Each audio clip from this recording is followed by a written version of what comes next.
Today I will teach you how to sell anything. For example, a student of mine asked me to sell him this pen. He said, "Chris, sell me this pen." So here's my sales pitch on selling this pen. You ready? It's an NFT. All right, thank you all for joining me today. I hope you enjoyed it, and I'll see you on the next webcast. Now you know how to sell. Thanks, guys.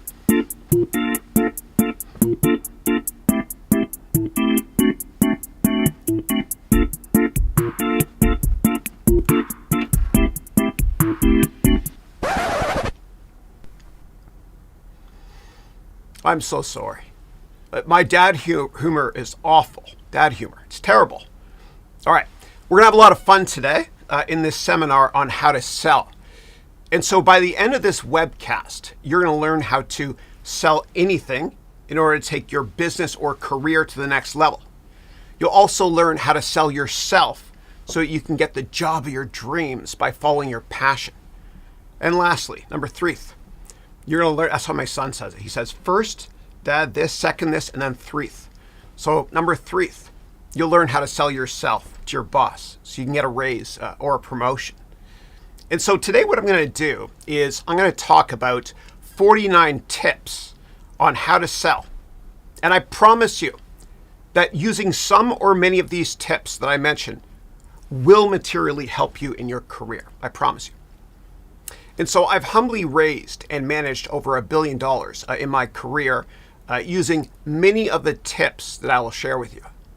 Now, I've also started many companies, and I've been promoted many times, humbly, when I worked for other people using the tips that I'm going to share with you all today. Now, after we discuss the 49 tips on how to sell anything, then I will answer all of your questions that you type here over YouTube chat, and I'll even open it up for Zoom in case you want to chat live or you want to network with past and future students in the gold and platinum versions of the Haroun MBA degree program. Now, our third one-year gold and platinum MBA degree program starts on January 10th of 2022. And I would love to have you all join us. Now, if you want to learn more and set up a one-on-one Zoom call with me to discuss joining the gold and platinum class that starts on January 10th, then what you can do is please go to the link you see here below. All right. Also, later on during this call, I'm going to announce the names of 3 people on this call that will win 1 full scholarship for the gold version of my MBA program. Also, 1 full scholarship for the platinum version of my MBA program. And 1 person that gets a one-on-one Zoom call with me so I can humbly help you with your career or your business. And the way it's going to work is later on, I'm going to ask you all 3 questions in this web class. And whoever is first to type the correct answer will win the scholarships and the Zoom meeting as well. Okay, let me get rid of that here. Good. All right, cool. So let's now talk about 49 tips on how to materially improve your ability to sell. And so what I've done is I've grouped the 49 sales tips into 3 different categories as follows.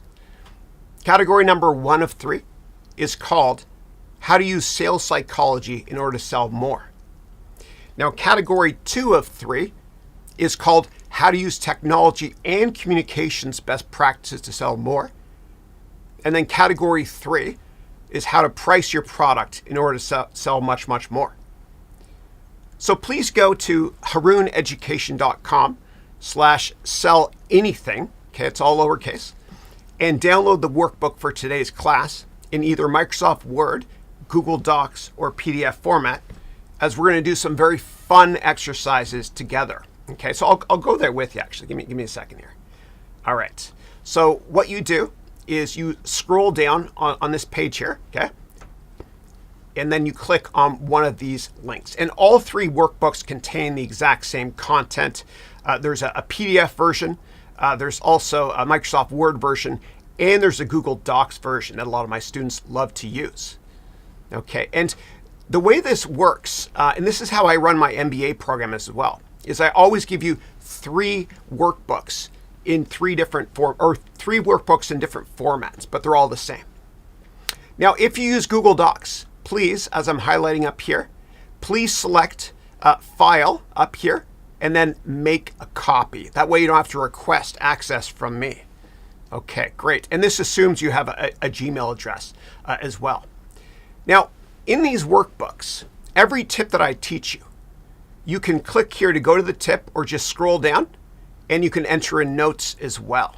Okay, and what I want you to do is I want you to think about how these tips can help you sell more or get more meetings with people, or get an informational meeting and sell your product and get the job, or get a raise even from your boss. Okay, there's going to be a lot of exercises in here as well that I'll go over with you so I can help you take your sales game to the next level. All right, let me move back here. All righty, cool. All right, let's talk about category number 1, which deals with how to use sales psychology in order to sell much, much more. And so tip number 1 is smile and talk business later. You never get a second chance to make a first impression. And remember that person that you met once, and you were very, very serious when you met them, and you weren't in a social mood, and that actually set the tone for the entire business relationship or lack thereof with that person. You remember that time? Now, a rookie mistake in business is to start talking about business and be too serious, right? Don't jump into business right away, okay? If you do that, then you're going to lose the priceless chance of bonding with them in order to perfect your first impression. So just remember to smile as well. Just be yourself. And Mother Teresa once said, "Let us all meet each other with a smile, for the smile is the beginning of love." So in your first meeting, what do you talk about? Well, what you do is you go to their Twitter profile and you see who they follow. If they follow baseball, for example, then find a way to talk about baseball. I love baseball, and sports is great boardroom talk.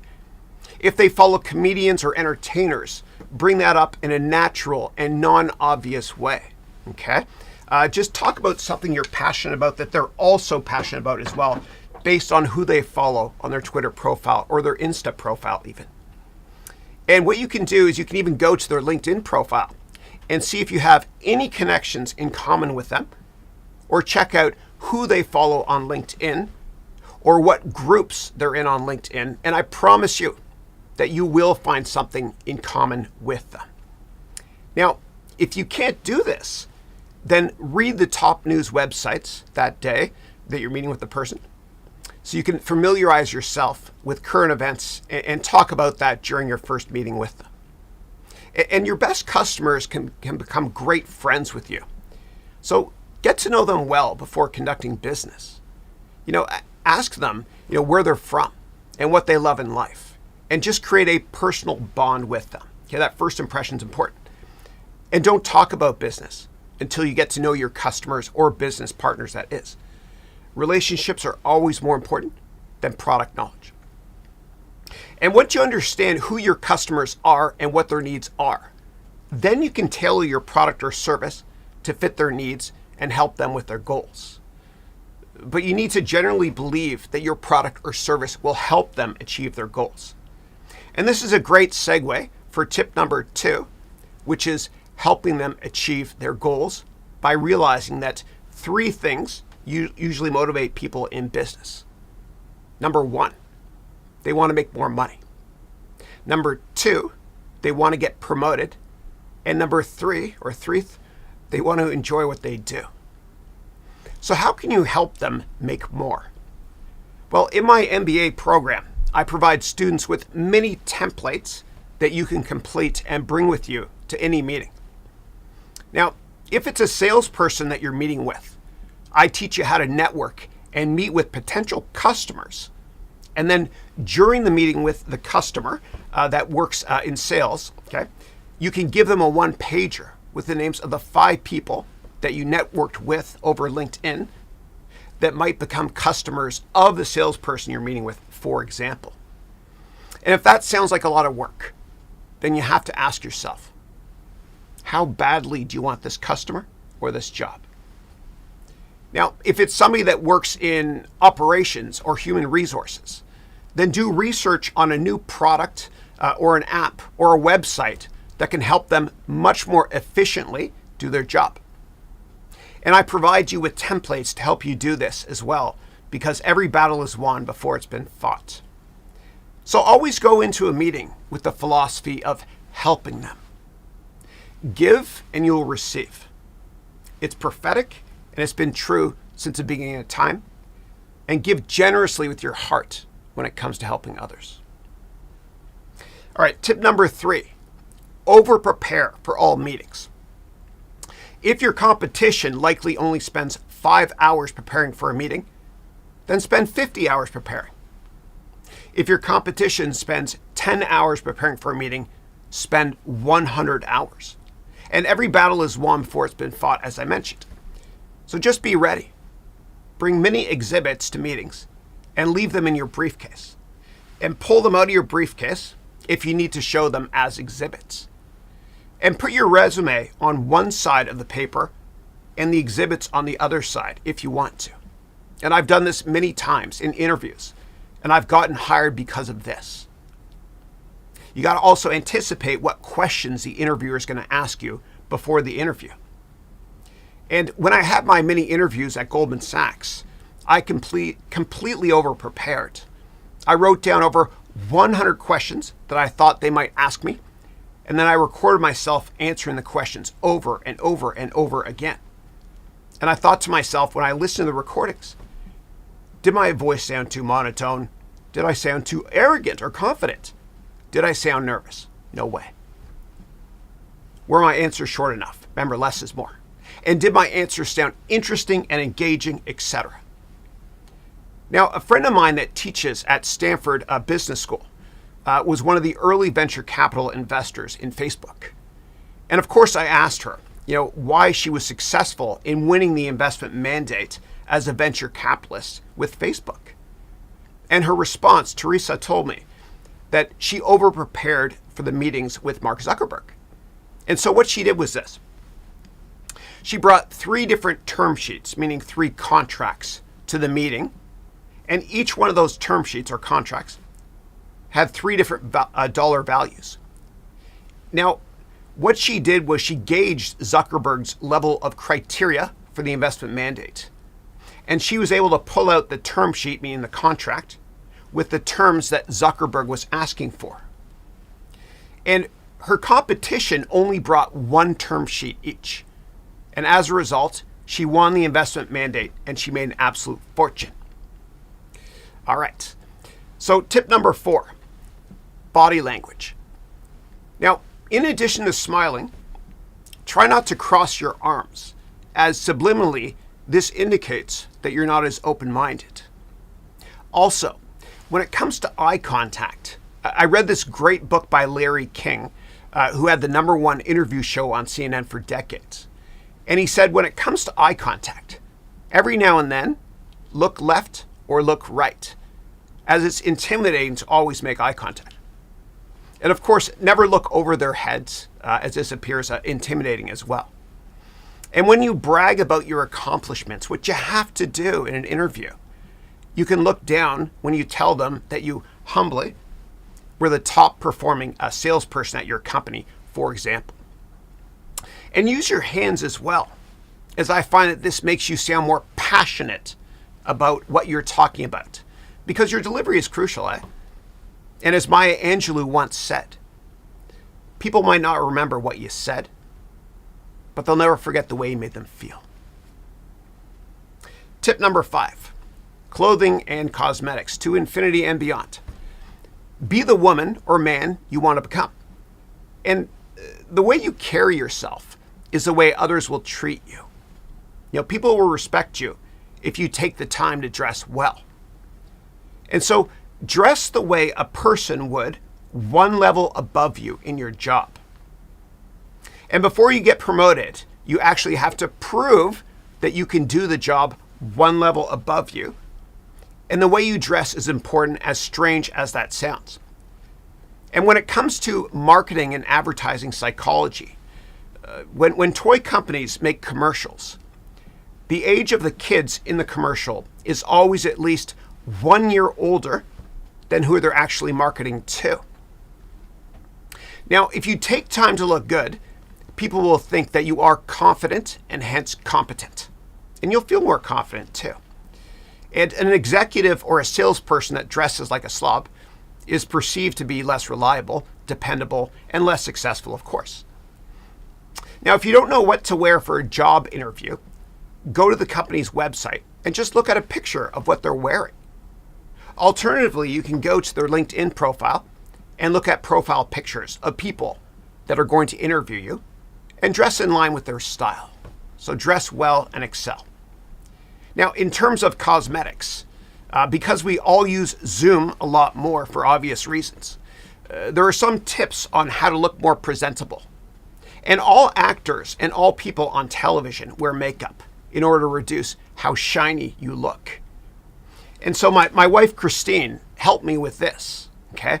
And before you do online meetings, put powder like this on your face so you don't look like you're perspiring. And I didn't know how to do this before my wife taught me. And I went to a drugstore, and the person at the drugstore actually had to look at my skin color to give me the right color powder. I had no idea. This was all new to me, but it helps you. I promise. I promise you. And then I got this brush from a company called Sephora. Yeah, sorry. But when you put it on, like you look a little bit shiny on camera, you can put this thing on and you won't look shiny as well, right? And I have to use a whole thing of these every day because my nose is massive. It takes me a while to get ready. Also, if you don't get enough sleep, what you can do is you can use this product here called L'Oreal Men Expert, okay, Hydra Energetic. And this has caffeine in it, and you put it under your eyes, and it can get rid of the eye puffiness fast. Yeah, and I didn't get much sleep last night, but I put this on. It kind of helped a bit. Yeah. Now, I provided a link to these products I just talked about in your workbook under tip number 5. Okay. Now, another product that can help you a lot that I use sometimes, especially as you get older, right? You look a bit more tired more often. I use this product here called Hydropeptide. And these are just stickers that you put under your eyes about a half hour before you go live or your meeting, okay? It makes you look less tired, so to speak. Also, because your smile is crucial when it comes to first impressions, you can use this product here called Colgate Optic White Overnight. And what you can do is you just paint it, doesn't hurt at all. You don't even notice it's there. You paint it on your teeth for a couple nights before you go to bed. It all comes off when you brush your teeth the next morning. And it helps you make your teeth look whiter as well. Now, in terms of your voice, when you're preparing, 30 minutes before I go live on these webcasts, I use this product here called Vocal Zone, okay? Vocal Zone Throat Pastilles. And I use these to make myself sound more awake, which works sometimes. I also use this product here called Voice 37 if I start losing my voice. And I researched what rock stars and opera singers use. And this is the product they use to sound less tired, so to speak. And I don't get any compensation from any brand I ever talk about. I will never take any endorsements on my YouTube channel, etc. I've gotten 50,000 subscribers almost organically without any help. And the reason is because I always want to put my student first. The second I start selecting endorsements, I don't put you, the customer, first. And I'll walk through walls for my students. So all this stuff I just showed you is an investment. But one perfect meeting can change your life. Also, what you want to do is keep the camera at eye level, okay? And get a Post-it note and draw a smiley face on the Post-it note and stick it right by the camera, as this makes you smile more often. And if you don't believe me, get a pencil and draw a smiley face. And I promise you'll smile as you write it. Psychologically, it works. Yeah. Now, if you want to discuss recommended microphones or lights or cameras, then please type your questions about this as well. All right, tip number 6. Always be 5 minutes early, especially for Zoom meetings. Now, the person conducting the Zoom meeting will let you in when the meeting starts, but they see that you're early, which sets a great first impression. Okay, and you never get that second chance to make a great first impression. That sounds cheesy. I got that from a Head and Shoulders commercial. All right, next up, number 7. Transparency builds trust. Always be 100% transparent in business, especially with the risks of the product or service that you're selling.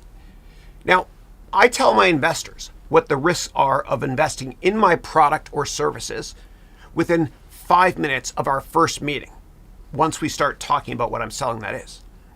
And that's one of the reasons I've been able to raise a lot of money as well. Now, it's the right thing to do and the ethical thing to do as well.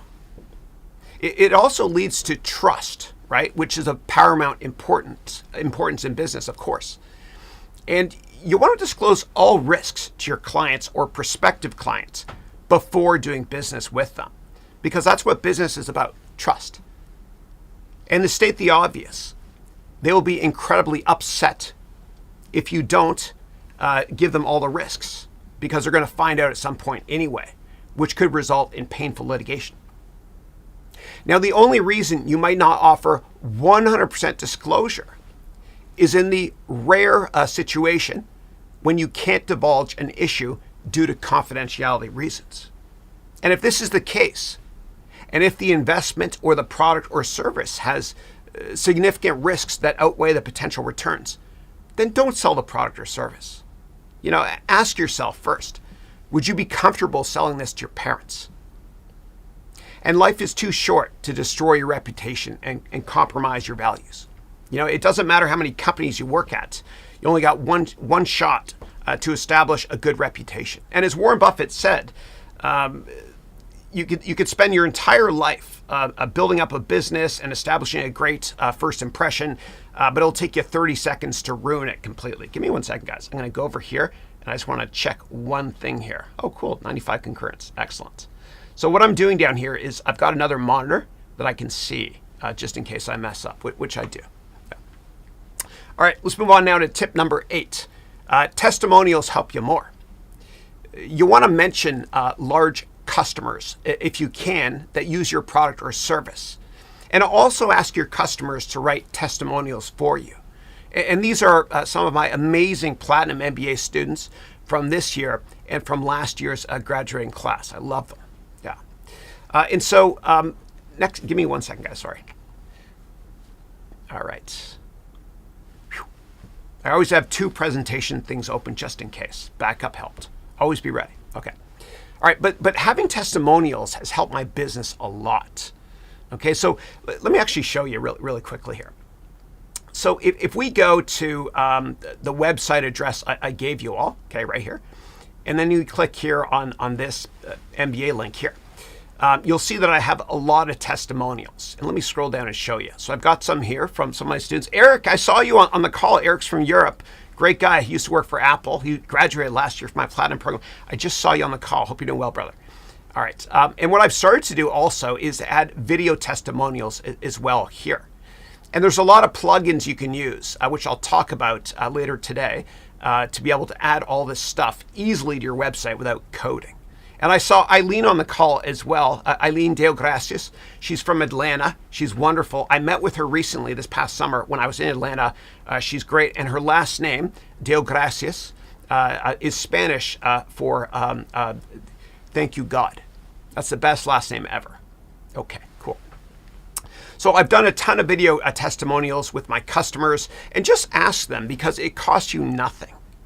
And make sure to get customers or business partners to write you recommendations to, of course, on LinkedIn. I'll talk about LinkedIn more in a couple of minutes. Yeah. All right. Tip number 9, a sense of urgency. Now, when selling, you need to create a sense of urgency. And this helps you to sell your product. And it's the reason why Black Friday is a massive success here in the United States. And for those of you overseas, the last Friday in November in the United States is the biggest sale day of the year, and it's called Black Friday because most retail companies are in the red, meaning they're losing money, all year long until Black Friday when they break even and they're in the black. And so a sense of urgency is if you don't purchase the products on Black Friday, then you can't get a great deal. And many companies, what they do is they inflate their selling prices just so they can discount during sales events like Black Friday. There's a lot of psychology when it comes to marketing and selling. All right, tip number 10. This one's good. All right, tip number 10 is stop talking if you think you closed the sale. Meaning, if you sense that the customer is interested in buying your product or hiring you, then immediately stop selling. Because if you sell past the close, then what happens is you lose the sale. Okay, and what this means is this. So in the image there on the left, you see that the customer smiling, right? And she approves and she wants to buy, right? But if I'm a buyer of your product and I want to buy, but you keep selling or overselling it, then from a psychology perspective, the buyer thinks like the picture in the middle. Gosh, I love the product, but they won't stop selling it. Am I missing something? I'm not buying. All right, tip number 11. Understand customer reservations. And what that means is this. Give me a second here. I try to finish one of these every single day. All right, so tip number 11 is understand customer reservations, meaning focus on what is stopping the customer from buying your product or stopping them from hiring you, and address those issues before they bring them up. Be preemptive, okay? For example, if you're trying to get a job and you don't have enough experience in this field, then the person interviewing you is thinking three things. Number one, you aren't qualified. Number two, they don't want to take the time to train you. And number three, they don't think you are worth the money to hire. So when it comes to number one, that you're not qualified, what you can do is you can focus on how your unique experiences can help the company solve business problems in a unique way. You know, for example, if you're younger and you don't have experience, you can say that you thoroughly understand why and how younger people buy products using new distribution channels and social media products. And most companies don't use or understand these new products, social media products, for example, and give examples, of course. All right, next up, or what you can do is this. You can say, if you're older and you don't have experience in the industry you're trying to get a job in, what you can do is you can talk about your differentiated experiences and how this can help the company to enter brand new markets or sell to new customers, etc. And just remember that your biggest perceived weaknesses are actually your biggest strengths if you sell it the right way from a customer psychology perspective. Now, in terms of the issue of the person interviewing you thinking that they don't want to take the time to train you, what you can do is you can mention how you're a very fast and proactive learner, as you've taken many online courses, and of course give examples of courses or programs that you've taken and how you've used what you have learned to apply quickly to real-world situations. Separately, if you think that they don't think that you're worth the money in terms of your salary, tell them you're happy to do an unpaid internship, or you don't mind starting with a very low base salary, as you're very confident that you can add tremendous value given your unique and differentiated life experiences. And once you prove yourself, they will pay you, I promise.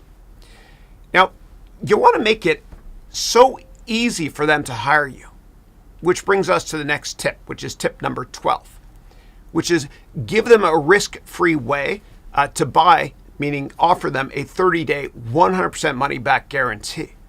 And mention that is how confident you are in the product that you're selling. Tip number 13, always maintain a positive attitude, because one sale or one interview can and will change your life, and you'll have to be right in business one time.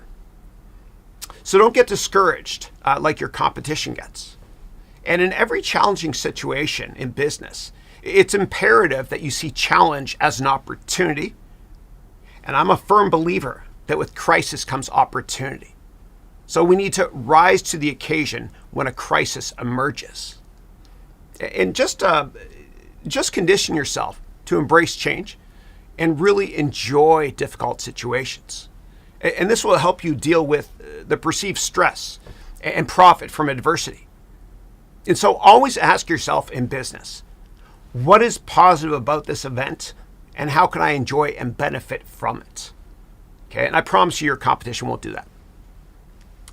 Now, if you hate an uncompromising situation or position that you're in, just meditate on the issue and condition yourself to accept the fact that the end result from the situation will be very positive for you if you achieve X. So focus on X and make it come a reality. Starting to lose my voice. I got to take a taste of my own medicine here. Hold on a second. Don't do that in the meeting in front of them. Yeah. All right. So the belief that anything is possible leads to unbelievable accomplishments. The glass is not half empty. The glass is also not half full. You know, the glass is always full. My cup overfloweth with optimism. And you'll never meet an extremely successful person with a negative attitude. You know, and if they didn't believe in themselves and in their goals, then they would never have been successful. And the quintessential example of this is Sir Richard Branson. And I just finished Richard Branson's latest audiobook. And my goodness, does he ever have an infectious positive attitude. And in the 1970s, when IBM and digital said there is no market for personal computers, Bill Gates had a passion and a goal for a world where he would have a computer on every desk and in every house. And without Gates's positive attitude, there'd be no Microsoft, and the computer revolution would not have taken place. And one of my favorite movies is called Tucker. It's about a man played brilliantly by Jeff Bridges that is so determined to succeed, and he has the most positive attitude ever. He speaks much gooder than me too. So please watch the movie Tucker.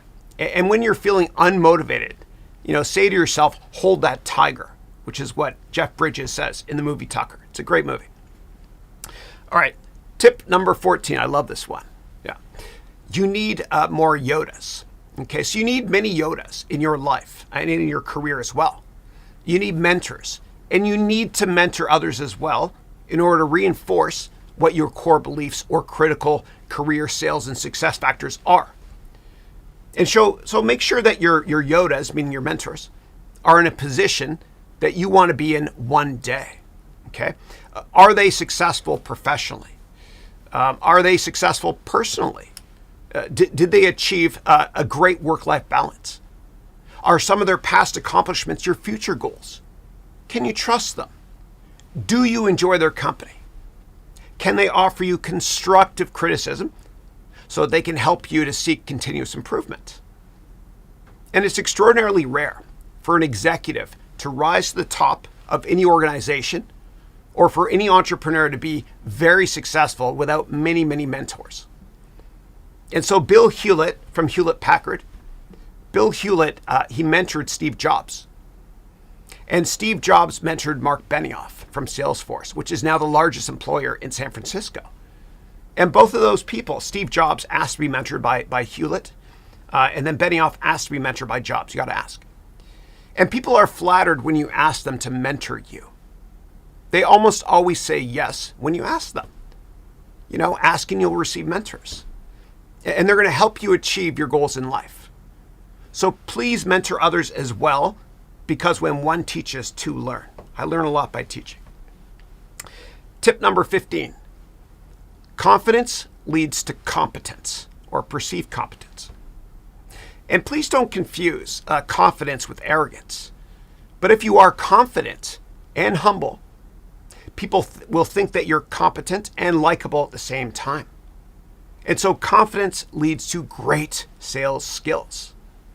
And great sales skills leads to the ability to raise money. And the ability to raise money leads to the ability to create companies.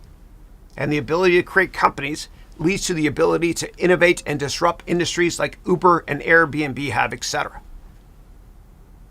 So you need to come across as confident when you're selling your product or service, because perceived confidence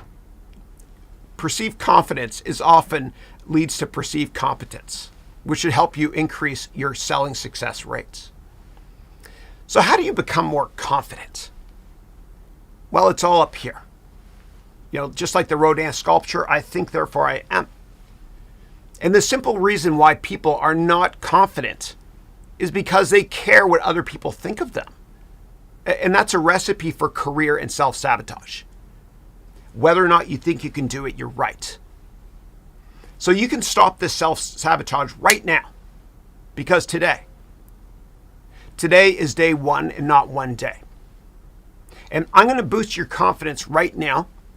And this exercise that we're going to do can and will change your life if you take it seriously. So what I want you to do, please, is I want you to open up your workbook and I want you to go to page 16 because we're going to do an exercise together. So let me show you, actually. I'll do it here. I'll go picture in picture. All right, give me 1 second. All right, let's go back to the link I gave you guys. Workbook. Here we go, right here. Cool. All right.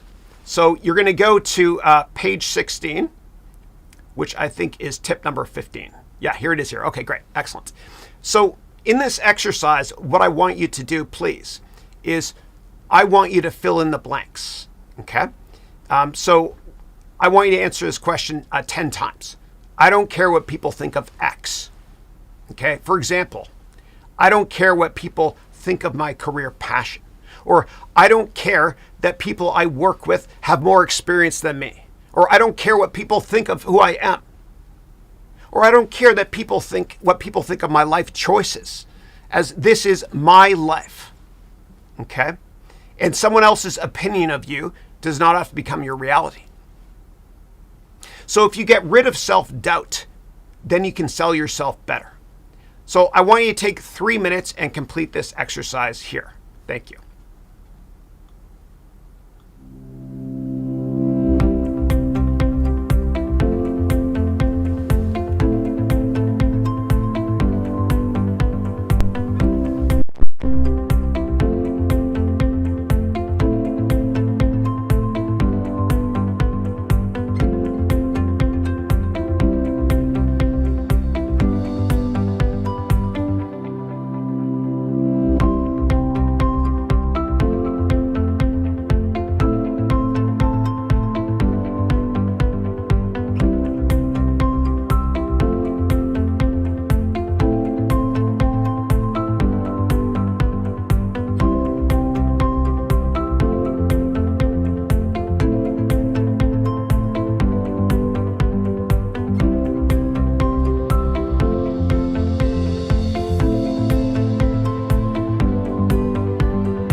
Welcome back. How amazing you feel right now. It's like the weight of the world is off your back, and with that Superman cape, you can accomplish anything. Now that I have you in this wonderful peak mental state, let's move on and discuss tip number 16, which is setting big goals and the goal setting workshop. So you need to accept the fact that if you want to put your dent in the universe and start a company, that sales is that hold on a second, sorry. One second. All right, I'm going to start this again here. You need to accept the fact that if you want to put your dent in the universe and start a company that sells the best products and changes the world, or if you want to be the CEO of the company you're working at, pardon me, it's not hard to do unless you tell yourself that it is. All right. I did a 2-day option seminar last Friday, Saturday, 20 hours. It kind of got my voice not to be working so good, but I've got throat 37. Okay. So it doesn't matter. I find humor in everything, folks.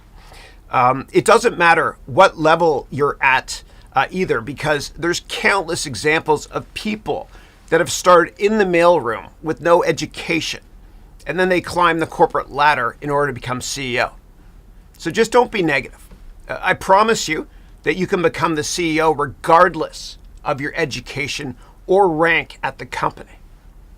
Similarly, you can start any company you want to and disrupt an entire industry regardless of your education. And so Bill Gates, Mark Zuckerberg, and Steve Jobs, they don't have university degrees. What they have is an unquenchable thirst to leave a dent in the universe. And so believe in yourself, and you can accomplish any goals you want to in business. And we can sometimes overestimate what we can accomplish in a year, but we massively underestimate what we can accomplish in a decade.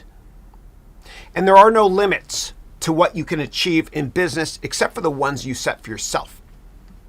So here's this great story. And by the way, when you mess up, like I just did there, don't worry, because you become more likable, because you appear more human, I think.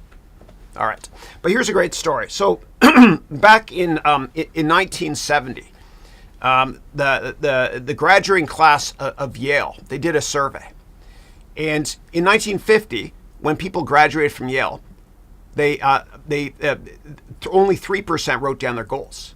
And then 20 years later in 1970, what happened was the Alumni Association at Yale University, they asked the graduating class of 1950, 20 years later, 1970, they asked them, how many of you wrote down your goals when you graduated 20 years ago? And 3% said they did. And the net worth of the 3% that wrote down their goals was greater than the other 97% combined. Now, somebody said, are you doing this on purpose, Chris? I'm not. I'm right. I just mess up all the time. Yeah, it's just the way I am. Okay, time for an exercise. What I want you to do, please, is I want you to go to page 18 in your workbook. And I want you to write down your 10-year goals. And I don't want you to be conservative, okay? Just remember, we often underestimate what we can accomplish in a decade. So I'm going to give you 5 minutes, and this is the last exercise today. I'm going to give you 5 minutes to complete this exercise. And then I'm going to tell you how I will help you accomplish your goals. So over the next 5 minutes, please write down goals that you will accomplish in 10 years. And I want you to write or type as fast as you can. And please, please don't be conservative. Okay, you're better than that. Okay, I'll see you in 5 minutes, and enjoy this exercise too. Thank you.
All right. Thank you all for your comments there. Somebody wrote, I hope you feel better. Sam, I feel great. I feel great. Thank you. God bless you for that. Appreciate it. I love you.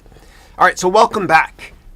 Now that you've had a taste of how amazing your life will continue to be when you reach those goals, I want to sell them to you.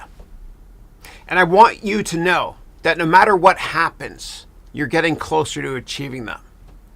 And so please understand that, as Lao Tzu said, the journey of 1,000 miles begins with a single step. And I'm going to use my treadmill for this one. Why not? I'm going to have fun, go off script here. Here we go. All right, so when you first embark upon a journey, okay, and you set goals, you're excited. And your goal is the top of the mountain. It's a metaphor. I can see it. And I'm getting closer to my goal. This is exciting, man. The mountain's getting bigger, the peak of the mountain as I approach the mountain. And then what happens is one day you realize that I can't see the top of the mountain anymore. What's going on? And you move this way and this way. Maybe you slow down a bit, but you got to keep moving. And the reason you can't see your goal anymore at the top of the mountain is because you're halfway up. You are getting closer. You just can't see it. And so a decade has 3,650 days. All you got to do is get 1 day closer, or 1 divided by 3,650 closer every single day to your goal. It's easy. You can do it. I'm your coach. I want to help you do it as well. All right. So what I want you to do now, please, this is fun. What I want you to do is I want you to copy all the goals that you just wrote down. Okay? Copy them and paste them into your calendar, and have that calendar entry repeat every single day forever. Okay, and I want to be your coach and humbly help you to achieve these goals as well. What I just did there was I've got this pedal I step on to go from one slide to the next. It's this USB plug-in. I put it on my treadmill now. Okay, good. All right, cool. All right, so let's now move on to tip number, where are we at? 17, fun. Okay, cool. Appealing to emotions when selling. So Dale Carnegie said that in business, we need to understand that people are creatures of emotion and not creatures of logic. And it's a really strange saying. And this video that I'm going to show you in a second is going to appeal to your heart and to your emotions when you bond with your customers and when you position your brand as more than a product. But the brand you're selling appeals to emotions and helps improve people's lives. And you really have to believe this, and with all your heart, whenever you sell. You know, we're here to serve others and make their lives better with your product. And the way we service them will help them get closer to their goals as well. So you got to find an emotional connection with your customers. Okay, and this next little video here, this commercial, will basically sum up what I mean by emotion. This is powerful.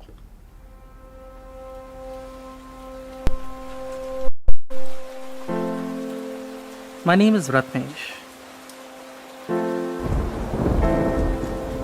I'm originally from Mumbai. I mean, I like to call it Bombay because I grew up there. What do I remember from Bombay?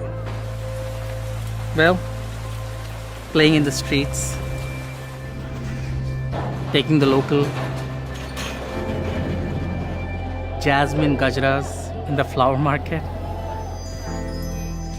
and my mother praying in the morning.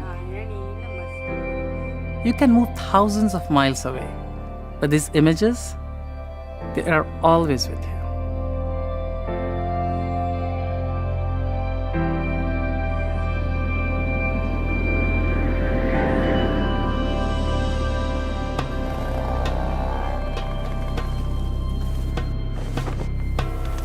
I am Alka. My full name is Alka Rani Dubey. I am 61 years old. My son is Ratnesh. He is staying in New York. First, when he told me he wanted to go to the US, I felt very excited. But when the moment came when he was leaving India, that time I was really very nervous and quite heartbroken, I must say.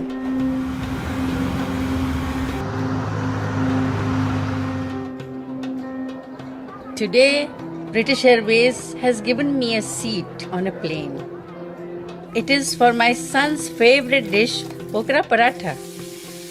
They will fly it to America and surprise him in his apartment.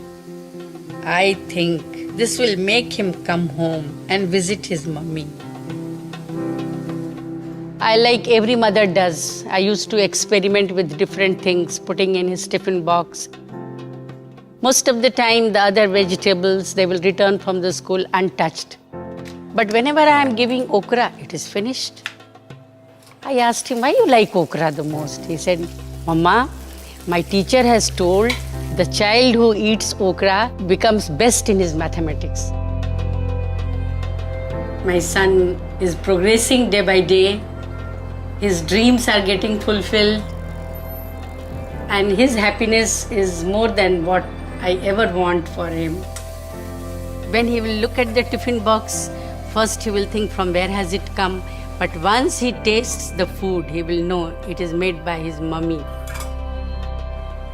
And I am sure he will start searching for me in his apartment. I miss him so much because when he left home, he was hardly 17 years old. And from that day, he did not return home. I miss my son.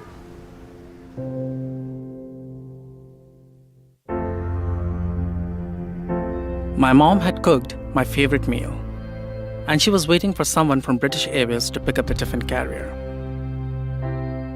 So they sent me.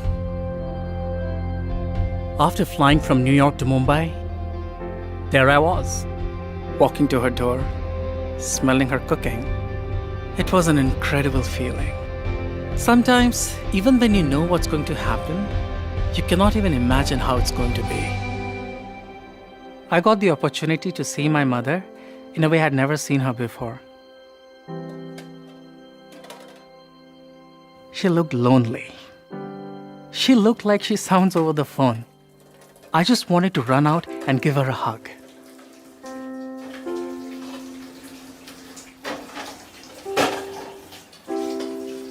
Mommy, I'm here.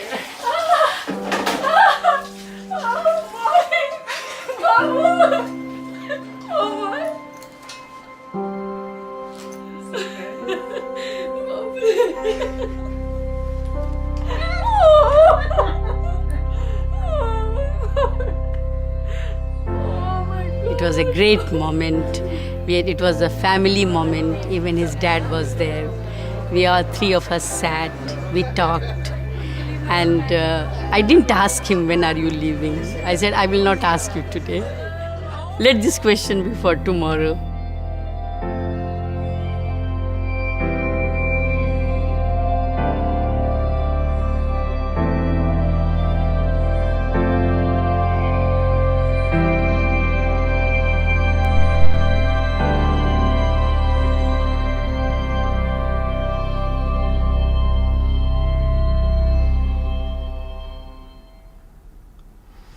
I tell you, the first time I saw that, I teared up. And it's Idea Age Consulting wrote, Tears, Kishoff wrote, Maximum Relate. You're from Mumbai.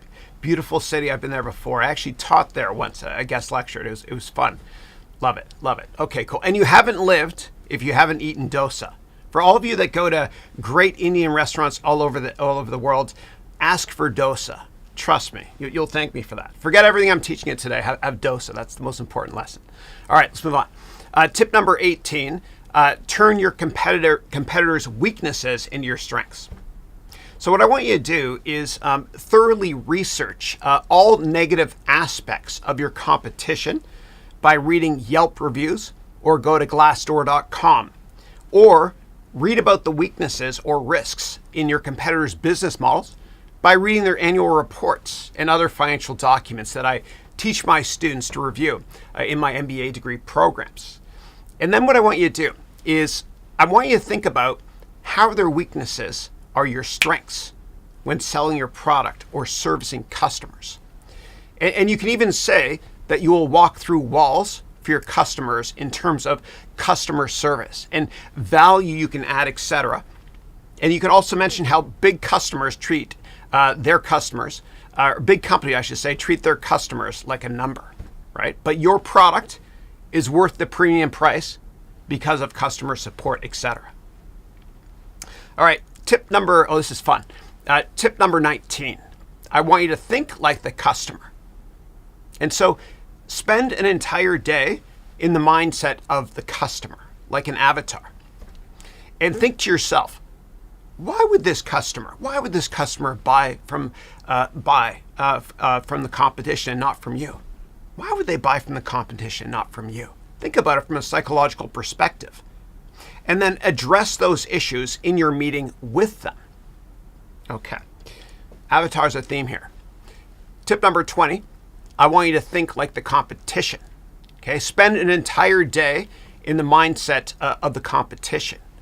And go to the Twitter profile of competing salespeople, and you'll notice that they follow their customers, which is a great way to think about how to get customers. Okay, and that's a good segue for the next tip, tip number 21, right here, which is only sell to decision makers. And Sigourney Weaver was the boss in this movie. And Avatar Part 2 is coming out next year, by the way. They're filming it now. It's going to be entirely based underwater. But tip number 21 is only sell to decision makers. Okay, don't waste your time selling to non-decision makers in a company. Go right to the top, or speak directly with the head of a division. You got nothing to lose. Now, in my MBA program, I teach you how to network in order to get these awesome meetings. Okay, tip number 22. This one's important. Small customers. Okay, small customers are just as much work as big customers. So don't waste your time trying to get small clients. Small customers are high maintenance. You want to elephant hunt.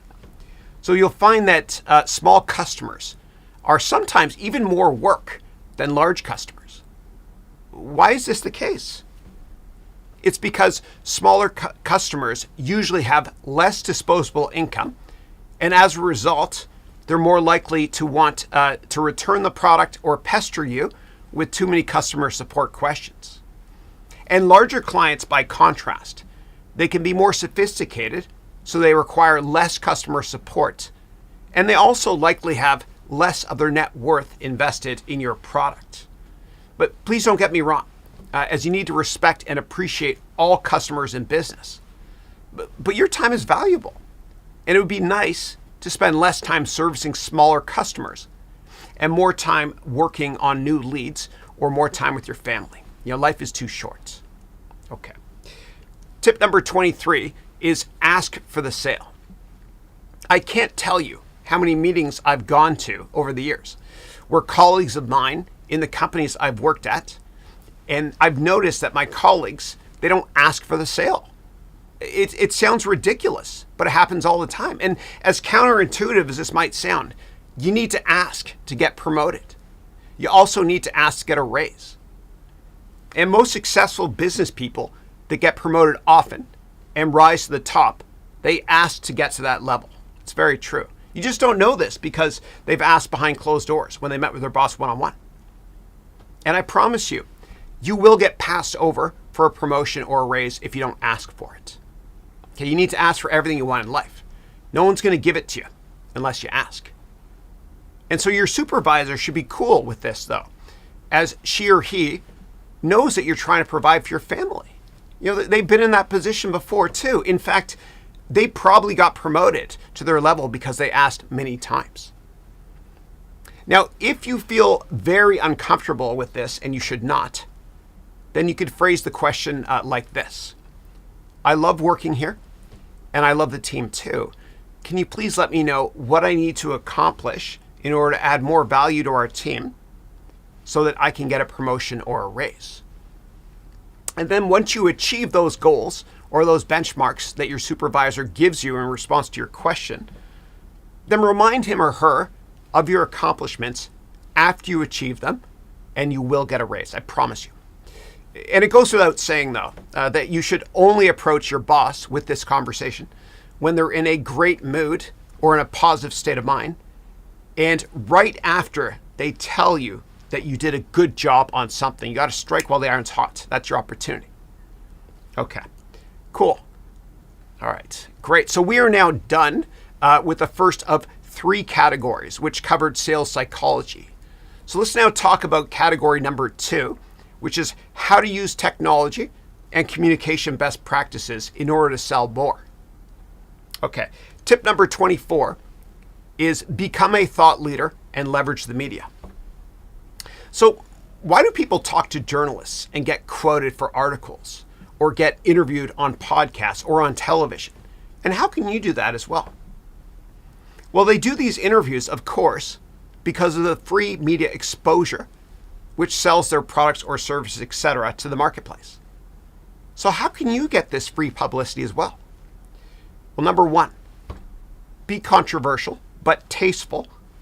Number 2, become a thought leader to build your empire. Okay, so how can you become controversial? Well, the most successful executives are constantly in the media as they see this as free advertising for their product and service. And I love watching Sir Richard Branson and Mark Benioff on television conducting interviews because they are incredibly inspirational and controversial. And their genius, though, is partially through leveraging the media to evangelize their companies by being controversial. And so Richard Branson did this by literally driving a tank through New York City's Times Square when he declared war on Coca-Cola with his Virgin Cola brand. Another great example has been Mark Benioff, getting any reason he can to be interviewed on television and explain why traditional client-server software products are dead and why cloud computing and Salesforce are revolutionary productivity tools. You need to embrace the media. Now, the way to become a thought leader, I think therefore I am like the Rodin sculpture here. The way to become a thought leader is to think like a thought leader and share your opinions on the sector that you're in or the sector you're most passionate about. And you can do this for free by publishing a LinkedIn article every week on LinkedIn. But you got to be consistent and understand that it's a marathon and not a sprint. And your competition might try to do this, but they'll give up. And I promise you that if you do this enough times, then you will get journalists contacting you and asking you for quotes in articles that they write. And it's going to be a little bit lonely at first, as you might not have that many likes or views. But don't let that discourage you. Don't let it stop you, because Rome was not built in a day. Do you know how many videos and articles and interviews Gary Vaynerchuk had to do before the media called him for quotes? He was persistent for years, and now he is the quintessential thought leader. Okay, so what you can do is this. You write one article per week for 2 years, okay? Then what you can do is you can take all 100 articles or chapters and put them in your book, which you can publish for free using my templates. And actually, let me give you the template. And this is how I wrote this book here. All right, so what you can do to download the book template, I don't ask for your email or anything, is you go here to, let me open a new tab. Oops. If I can use the right keyboard. So you go to my website, harouneducation.com/, and then you type in write book, okay? All lowercase, write book, okay. And then what you do is you download this template right here, okay? And if you know how to use Microsoft Word, you can do this. And I give you the instructions on the first page. It's free to do. And these instructions explain how to make the Kindle version, the paper-based product version, and the Audible version as well. And then you can go to Fiverr and get somebody to make the cover of your book. And please use UltraCon22. She's from Bangladesh. I have all my book covers made by her. She's great. She's the best. Okay, so what you do is you just fill in this entire template. And then you just right-click and you repaginate, that's a word apparently, to update your table of contents and then submit it. It's a lot easier than you think, and a lot of my students have done it, and I promise you it helps you tremendously. Okay. All right, and this is actually what, let me go full screen here. This is what I did. I wrote articles for 2 years on LinkedIn, and then I copied and pasted them into my book that I self-published called 101 Crucial Lessons They Don't Teach You in Business School, which I'm humbled to say. I'm humbled to say that Forbes magazine called this one of 6 books that all entrepreneurs must read right now, along with Peter Thiel's book and Simon Sinek's book as well. And then what happens is when you go to interviews or when you go to meetings with potential customers, you give them a copy of your book. And if you think that's too much work, then I want you to ask yourself, how badly do you want this customer or the job you're interviewing for? It works, I promise you. Okay. Next up, we've got tip number 25, which is repurposing your content, okay? Work smarter and not harder when it comes to being a thought leader and publishing content. And Nintendo, for example, has been doing this. They've been repurposing content, meaning their older games, on newer platforms for years. Their older Zelda and Mario titles have been put on newer platforms for years. It costs them nothing. Okay, they're repurposing. And as many of you know, I hold a weekly webcast every Thursday at 8 a.m. Pacific time. And what I do is I repurpose the content through 7 YouTube and LinkedIn vlogs based on that webcast. I also have a podcast based on that weekly call and Instagram videos and much, much more. So write once, read many, meaning repurpose your content will save you a lot of time, I promise you.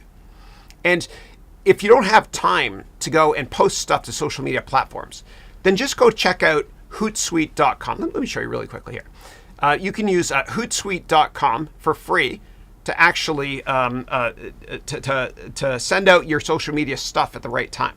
Hootsuite.com, Canadian company, Vancouver, represent, I'm Canadian. All right, so I use Hootsuite as well. It's not loading right now. There we go, good, okay, great. All right, so what you can do is you can actually use it for free. Okay, and they make it really hard to find the free version of it. But if you scroll through here, I promise you'll find it. It's here somewhere. Compare plans. Let's see here. Okay. They don't show you. It's here somewhere. I promise you. All right. Yeah. If you, I swear to you, it's on here as well. There's a free version you can use to send out like 10 per month. Yeah. And don't just get the free 30-day trial because you have to put in your credit card. Okay. There's a free version there. Oh my God, I'm messing this up. But it's true, it's there. Okay. All right. But you got to be long-term focused, with content that sells your product. And Toyota, for example, has to show a commercial 20 times before somebody buys a car. So making content and advertising, it's a long-term strategy, and it costs you nothing. And I actually think that YouTube is the only gold rush in history that costs you nothing to make the product. And YouTube is also the only gold rush in history where you can access millions of customers all over the world for free. And I think that in a decade, we're all going to look back and say, I wish I'd created more YouTube content. As each video, it's kind of like a coffee shop. It's like a little franchise that pays dividends forever. Okay. Tip number 26 is the carrot and the call to action, which is CTA. So in all of your social media content, there has to be a carrot and a call to action, which is like asking for the sale. And the carrot is something that you can give away. And the call to action is where you ask them to click what to do next, for example. Okay, so for example, what I do is with a lot of my videos, 13 seconds in, I show a YouTube card. Okay, and the YouTube card can be go to my website and download my book. And I've gotten tens of thousands of emails from that if you just go to my homepage. Yeah. And people complain I did too much, so I'm not going to go there. I'm transparent. Okay, next up is tip number 27. Email is still the gold standard for getting customers. So how do you start? How do you do this? How do you manage and build your email list? Well, you want to use social media to drive traffic to your website so that people can download your book by entering their email, for example. Okay. And so managing your email list, you can use MailChimp.com for free. And then once you get a ton of emails like I have, then you can use a product called Active Campaign. Okay. And a lot of these products are free. Not just including a trial. Yeah. All right. Always start with free products. And what I use is I use a free product called Teachable for all of my courses. You go to teachable.com. You can do it for free as well there. And I pride myself on teaching my students when they start companies on doing it for next to nothing. Okay. I don't want you to use any of your own money to start a company. You can do it for free, as I explain how to do it in my MBA program. In fact, what I do in my MBA program is in the third semester, I have a venture capital boot camp, and I help you start a company from scratch. So it's in the third or fourth semesters in the 1-year program. And it's based on my experience working in venture capital for years, being on boards of companies, starting companies, and also working with Stanford University as part of their MBA curriculum. To judge student business models and mentor many students at Stanford MBA school. Okay. Next up is number 28, which is plugins and automation help you work smarter and not harder. And so don't waste your time coding or hiring people to code for your website when you can do this for next to nothing using plugins. So let me actually show you what this means. All right. So what I'm going to do is I'm going to go to Squarespace, which is my internet service provider, or the company I use to host my website, squarespace.com. Okay, great. And then what I'll do is I'm going to go to my dashboard, and I'm going to show you how it works. All right, here we go here. So on my website and on the web page you're looking at right now, the one you got the workbooks from, I have a lot of dynamic content, right? All this stuff here. And the way that I put in all this dynamic content is I use plugins, right? So this is all just code, and it's really easy to do. All you do is you copy and paste the code, right? So I go to a website called, you see here, Elf Site, and I just copy and paste one line of code, and I throw in all these plugins. So you can go to elfsight.com if you're interested in learning more. Yeah, automation works. Yeah. And I use elfsight.com's products as well to populate what I have on my website when it comes to YouTube vlogs, my weekly call, etc. Oh, one more company I want to show you. This is gold. This is awesome. All right, so there's this company called 360 Search that I use now. And what I do is I actually use them to index my website. Okay, so if you go to any of my web pages and you type a question on anything, I've done more than 10,000 videos where I've answered questions from my students over the past couple of years. So what you do is this. So if you type the word, for example, I don't know, income statement or any business term, and you hit enter, it automatically gets all my vlogs where I talked about income statement over the years. And if you're in my MBA degree program, you can click here to go exactly where I teach that topic. So there's, I got 10,000 or so questions again I've answered over the past couple of years. Maybe that's why I lost my voice today. I don't know. Okay. All right. So anything you can do that's repetitive in your company, just try to automate. Okay. All right. Next up, we've got number 29. Oh, I like this one, which is crutch words and frameworks. So when you're in a meeting trying to sell something, or you're in an interview, you can buy time by structured frameworks and crutch words to answer questions. Let me give you an example. If I'm asked in an interview, what are my thoughts on a business topic? I can say, well, using the SWOT or SWOT analysis, I'll discuss the strengths, weaknesses, opportunities, and threats. Let me kick it off with the strengths. The strengths are blah, blah, blah. In terms of the weaknesses, blah, blah, blah. Moving on to the opportunities, which are blah, blah, blah. And lastly, the threats, which are blah, blah, blah. Now, you'll notice that I used what I refer to as crutch words or transition words there when I said in terms of, moving on to, etc. And the structure of these frameworks and the crutch words you use actually buys you more time to answer the question, and it makes you come across as more polished and confident when selling as well. Okay. Tip number 30. This is big. Your LinkedIn profile sells you. Okay, so before people take meetings with you, they're all going to look at your LinkedIn profile. So let me actually go there with you. This will be fun. All right, so let's check out a couple of LinkedIn profiles together. So I'll go here to LinkedIn. Here we go. Okay, so I want to look at, first of all, Dr. Dion, here we go, Dr. Dion Vernon, who's one of my amazing students in my Platinum program. Okay, so let me start at the top here. Make sure you have an inspiring image at the top, okay? And then as I scroll down, you'll notice that she's got a nice summary section here. Hold on a second, right here. Here it is here. Okay, yeah. And don't forget that your summary section, it's kind of like a bio that someone's going to read when you're doing a keynote speech, okay? Really, really important. And what I learned when I used to write at Inc. magazine, my column, is that each paragraph can never have more than 3 sentences. Otherwise, people just won't read it. And don't forget to include keywords here in your title, because from a search engine optimization perspective, people are going to search for these things. If she, Dr. Dion, who won a gold medal with the team she worked with in the recent Olympics, she's amazing. So she has Olympic sport therapist here, public speaker, performing arts as well. Yeah. And probably what's most important is to get recommendations down here. Okay. So ask people to write recommendations for you, like I've done here, and I do it for all my Platinum students as well. If they ask, they have to ask them. Yeah. So I recommend that you get at least 10 recommendations written for you. Okay.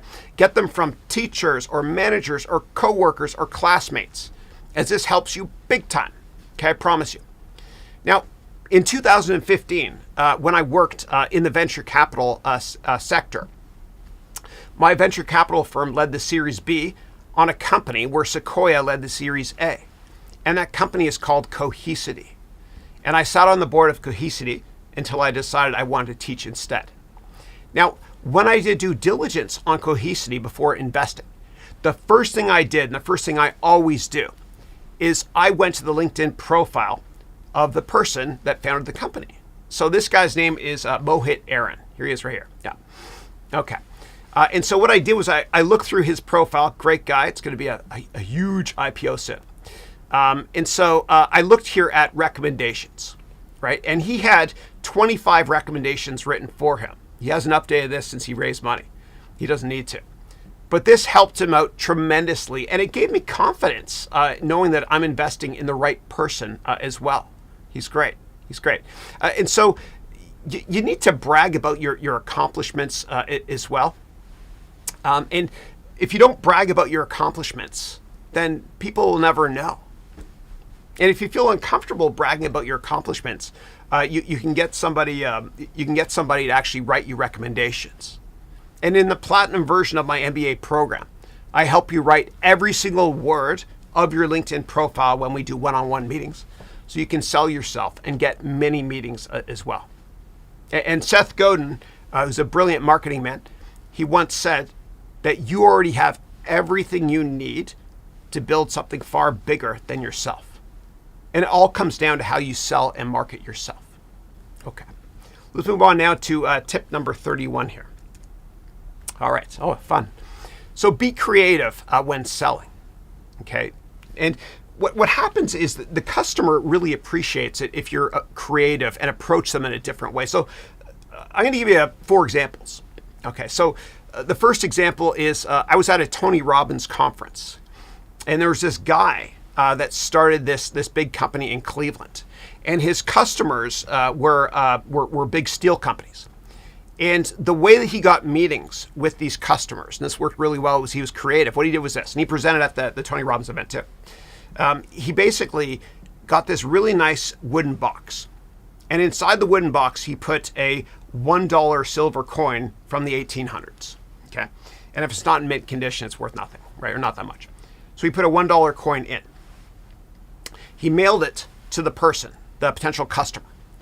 And he had a letter along with it. And the letter said this. John, for example. John, hope all is well. In this box, you will find a $1 coin. Although the face value is $1, it's worth much more than that. By the same token, the services that I provide my clients are worth much more than the face value. I'd be honored if I could please get a quick meeting with you. And it worked. It worked. It was very creative. Yeah. Another example is this for being creative.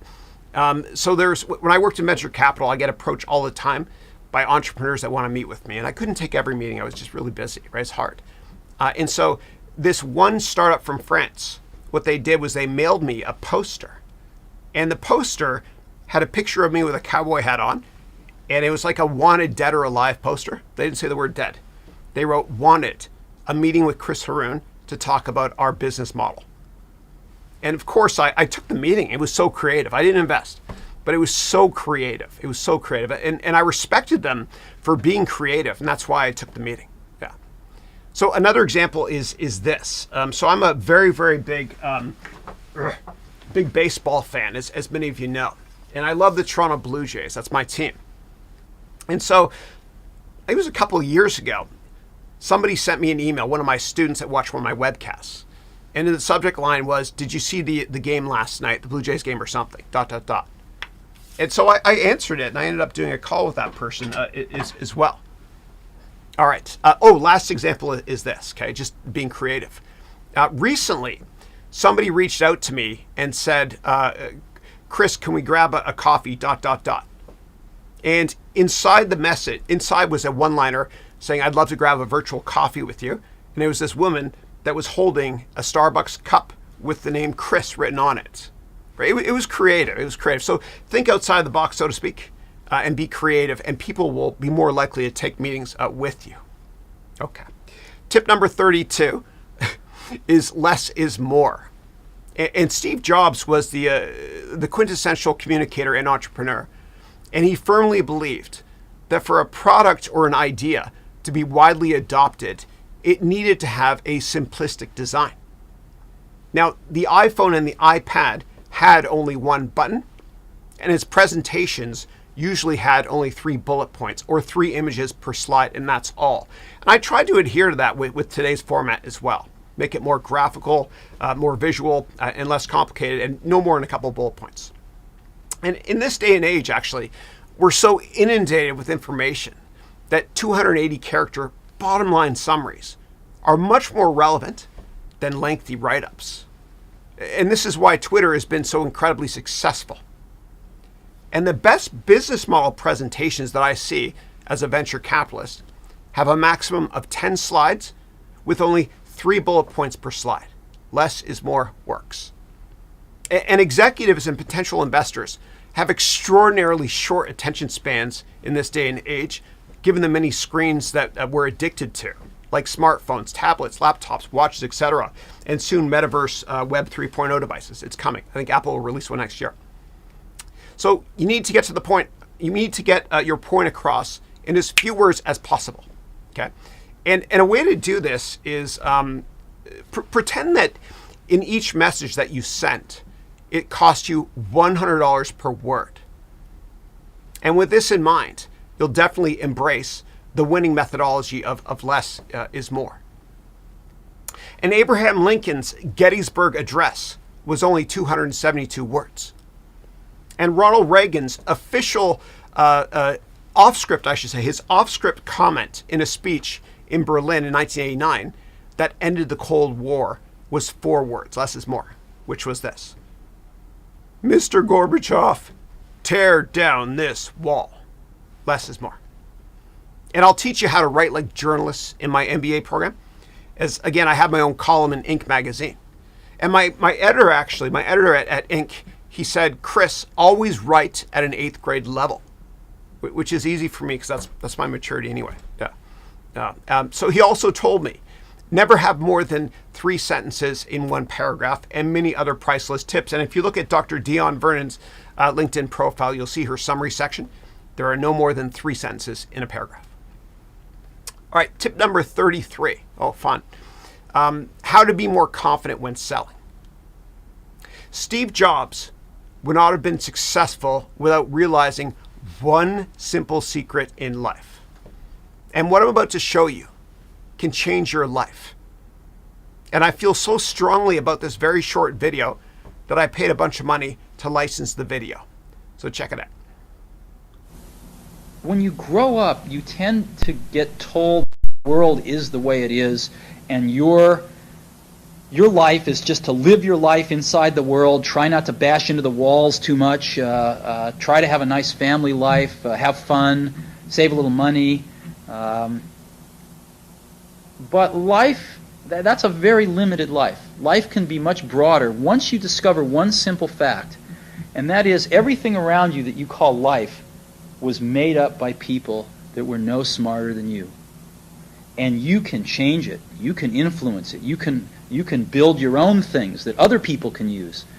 And the minute that you understand that you can poke life and actually something will, if you push in, something will pop out the other side, that you can change it, you can mold it.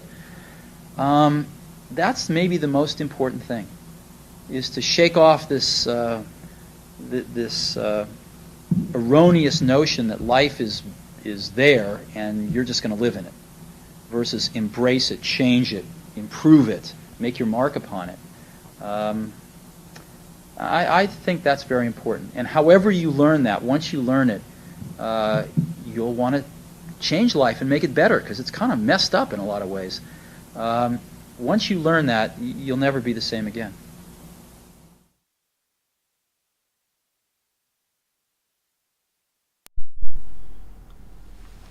Now, the company, the guy that actually filmed that, they found it on my YouTube channel, and they said, we'll let you use it. It's great, but you got to pay a fee, which I did a 2-year thing, and you also have to show that disclosure at the end. Yeah. All right, number 34 is all I heard was not no. So I'm very good friends with a CEO who I believe is the best salesperson I've ever met, as he's very similar to Mark Benioff. In fact, all great CEOs are great salespeople, of course. Okay, and the best salespeople are relentless when it comes to selling. They're like a pit bull on a pork chop.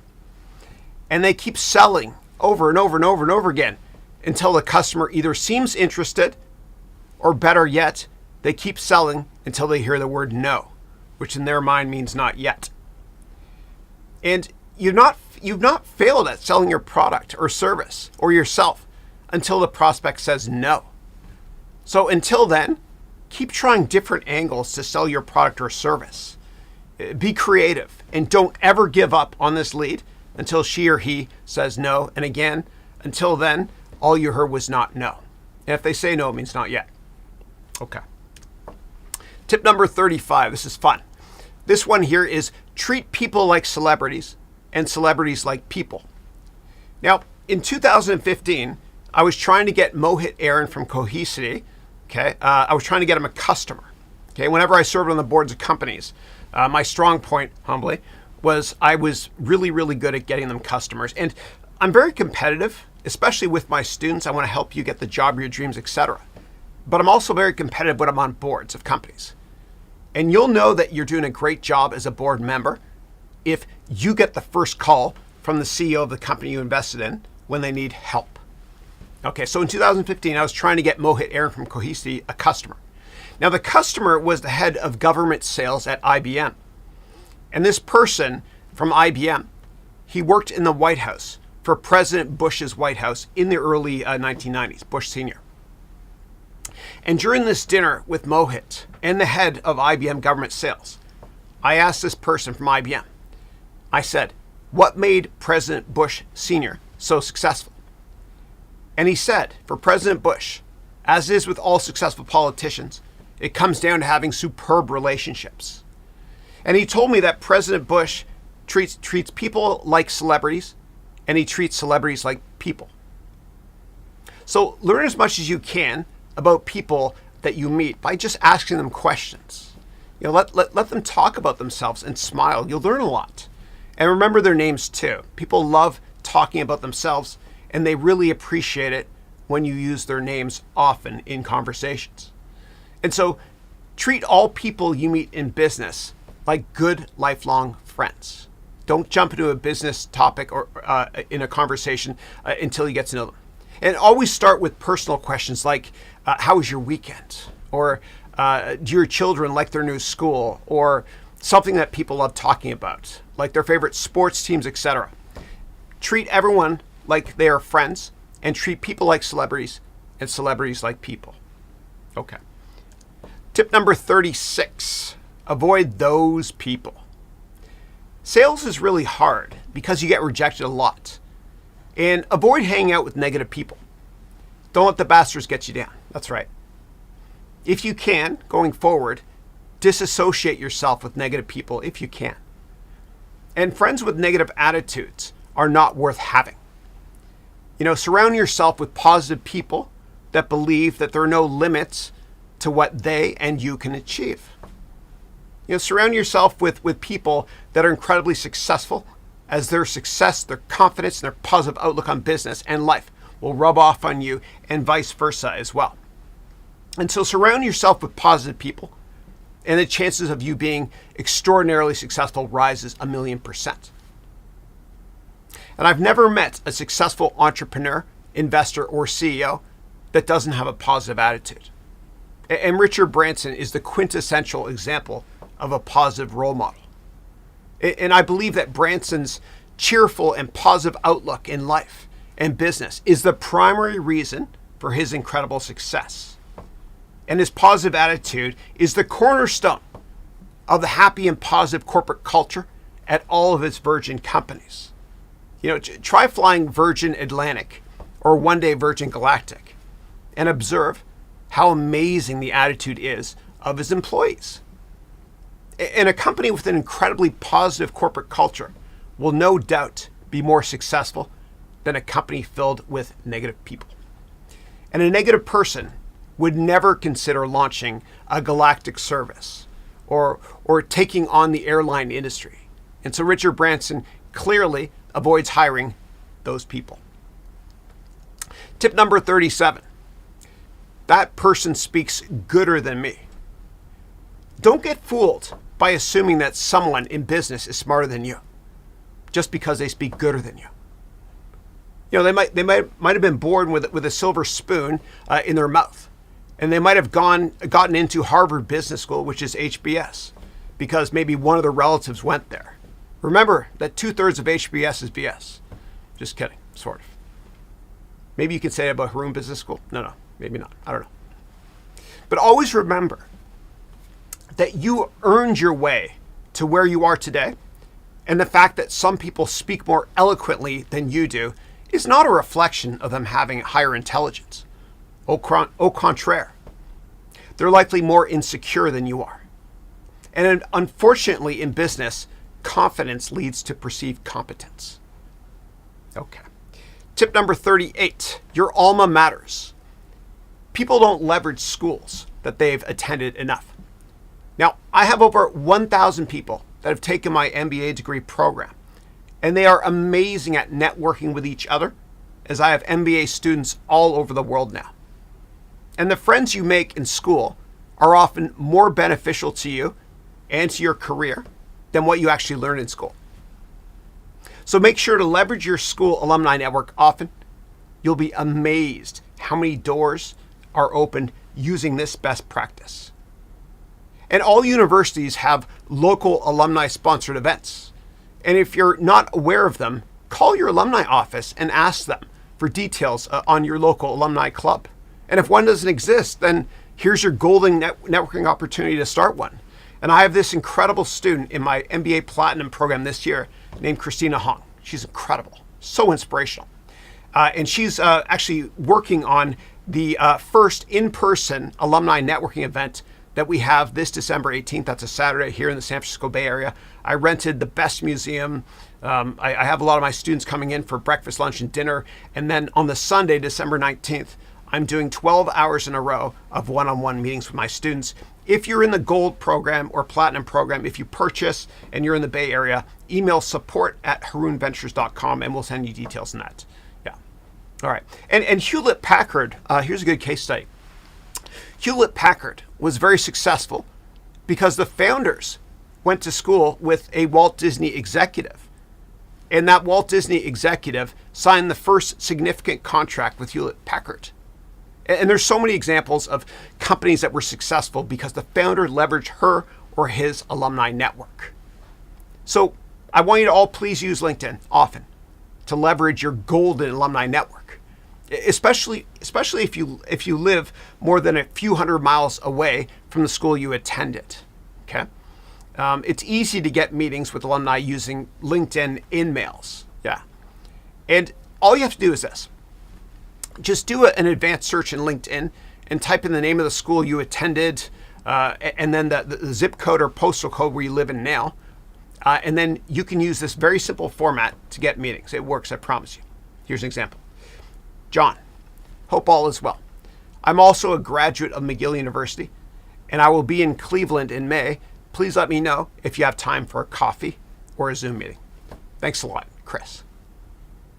And so your success in sales and in business is predicated on the strength of your network. Tip number 39. You are never as nervous as you think you are. Okay? Now, at times we meet with senior executives or we make these presentations and we feel nervous. Please don't worry, because 99.9% of the time you never look or sound nervous. You just might feel it. And this should put you at ease. In fact, when you condition yourself to enjoy presenting or meeting with senior executives, then you, of course, don't feel nervous at all.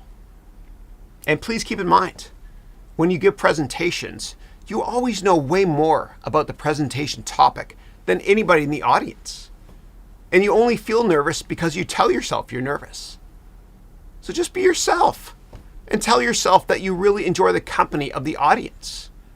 You know, pretend that they're your lifelong friends and family members, and they love you, and they want nothing more than you to be extremely successful. And if you feel nervous, just think of a time when you were extremely successful and you were in an amazing state of mind. Okay, meditate on that. And going forward, I want you to look forward to perceived uncomfortable situations where you felt nervous in the past. Just enjoy those moments, man, and see them as challenges, as I promise you your competition won't. Perception becomes reality. Now, what's fascinating is when you watch somebody presenting and they make a mistake, like I've done many times today, they become instantly more likable, hopefully. So just be yourself, because everyone else is taken. You be you. You do you. And as Sting, who's my favorite singer, once said, be yourself no matter what they say. And welcome to you 2.0. Okay. Tip number 40, we're almost done, is politics when selling. Now, most of us know this one is common sense, but it's worth discussing briefly. If half of a country votes for candidate X and the other half votes for candidate Y, then if you disclose your political preference, you're going to upset half of the people. So don't talk about politics, and don't put your political affiliation online or on your LinkedIn profile. And many people do this by following politicians on LinkedIn or on Twitter. It's not worth it. You know, it's questionable if you should even ever make political donations, as they are publicly disclosed online. And I guess this is why, this is a reason why some people give to both parties.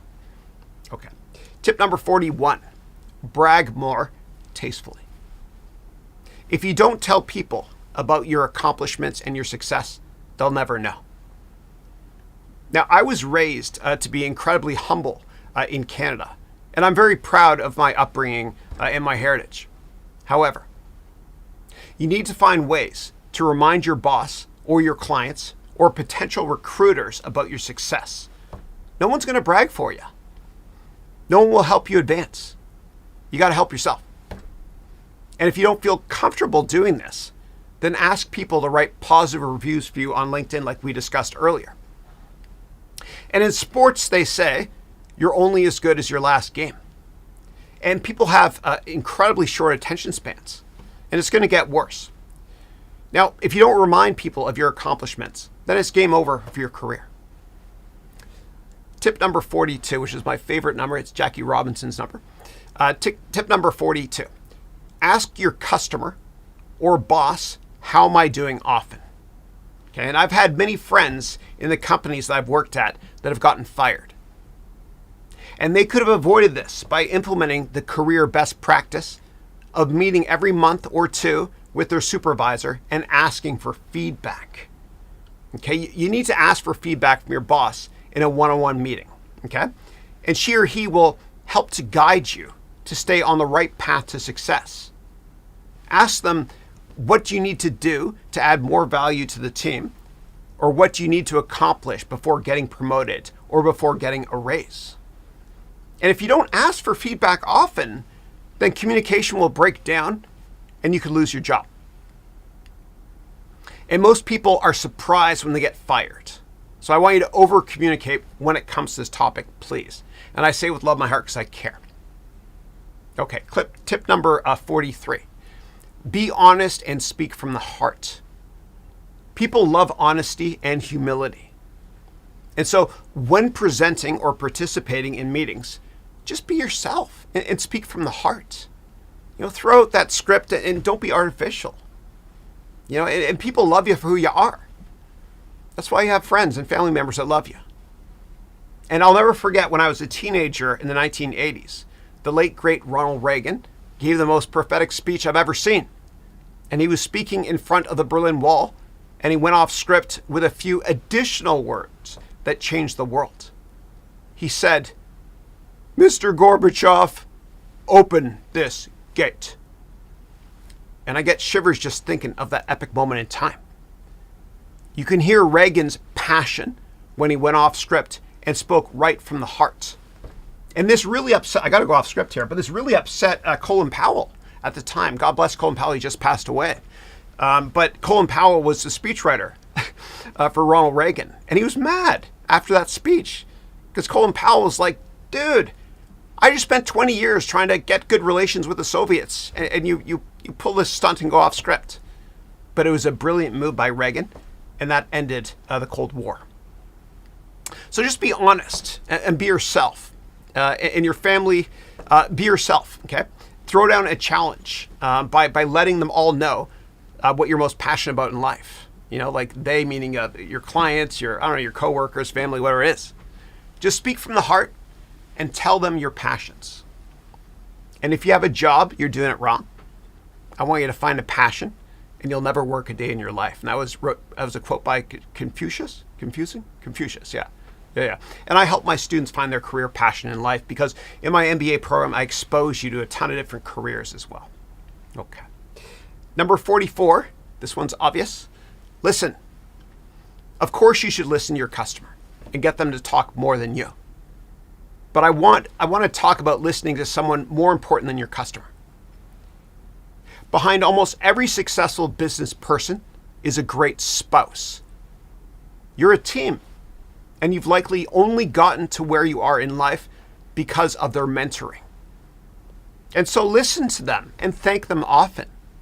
You know, I often read my emails to my wonderful wife, Christine, before I send them.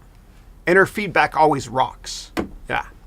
And your spouse knows what makes you happy in business. Listen to them. Remind them often what your business passions are. And in return, they will remind you what you love in life and reinforce and hence help guide you and remind you what you're on this earth to accomplish in business. What's your passion? Your spouse is the ultimate confidant and life coach. And only your spouse can tell you if what you're wearing went out of style 80 years ago. And only your spouse can tell you that you sound too arrogant when you're practicing a corporate presentation. And only your spouse can remind you why you wanted to work in the industry you work in. And only your spouse can help you achieve your long-term goals. So listen to them and thank them often, as you'll never get a better life coach. All right, so we are now done with category number 1 and category number 2, which were about psychology of selling, as well as how to communicate and using certain tech products as well. So the third and final category is how to price your product in order to sell more. All right, so tip number 45, we're almost done. Upselling and cross-selling. Your best source of getting more customers is asking your existing customers. Okay? You don't even notice that sometimes. It's right in front of you. Ask your existing customers. And your best customers, your existing customers, if they love your product, they'll evangelize and they'll help you. A happy customer of yours can cross-sell your product to other customers if you ask them. It's kind of like getting those recommendations. Also, all business models have to have a freemium product, meaning a free product. And what you can do is you can upsell customers from your premium model to a paid product, meaning charge them a higher price for a higher end product. Okay, and even when you take existing customers that already purchase your products, like my courses, you can upsell to other programs as well. Yeah, and you can even use software companies, like one of Peter Thiel's companies is called AdRoll, that will help you from a retargeting perspective online. Yeah. All right, number 46, free trials. This is something I've been experimenting with that works incredibly well. Now, in order to improve your conversion rates from free to paid customers, you have to ask them to put in their credit card and do a 7-day free trial, for example. And then you send them many emails telling them that they can cancel within 7 days. It also shows how confident you are in the value that your product or service adds to your customers. Okay, a couple more here and we're done. All right, 47, payment and subscription plans. If the sticker shock of the pricing of your product is too high, then offer payment plans where you can charge a little bit more than the one-time payment plan offering. Or what you can do is offer a subscription plan like Netflix does at an entry-level price of $8.99 per month. Alexa, what is 8.99 times 12? 8.99 times 12 is 107.88. If you had to pay $107 every year to use Netflix, one-time payment, you probably wouldn't use as much. So the sticker shock is much lower on a monthly basis.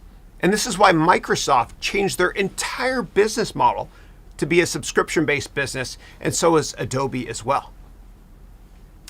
Tip number 48, 100% money-back guarantee. It is so hard. It's so hard to compete online without offering a risk-free 100% money-back guarantee, which is what I've always done and I will always do. Okay, and you need to make it as easy as possible for customers to sign up, or as Tony Robbins calls it, you need to have a ridiculous offer. Okay, here's the last one. Charm pricing. Charm pricing means using numbers 9.99 instead of telling somebody to buy something for $10. So if you price it at $9.99, this leads to higher conversions. Okay, and with this in mind, I'm going to stop here at 49 tips. Okay, I hope you enjoyed this. All right, time for the good stuff. So what I'm going to do is I'm going to give away 2 100% scholarships and 1 Zoom meeting with me, meaning there's 3 prizes. Okay, and all I ask you is please, if you already purchased the gold or platinum versions of my MBA program, please don't participate in what I'm about to do. Okay, here's how this prize game is going to work.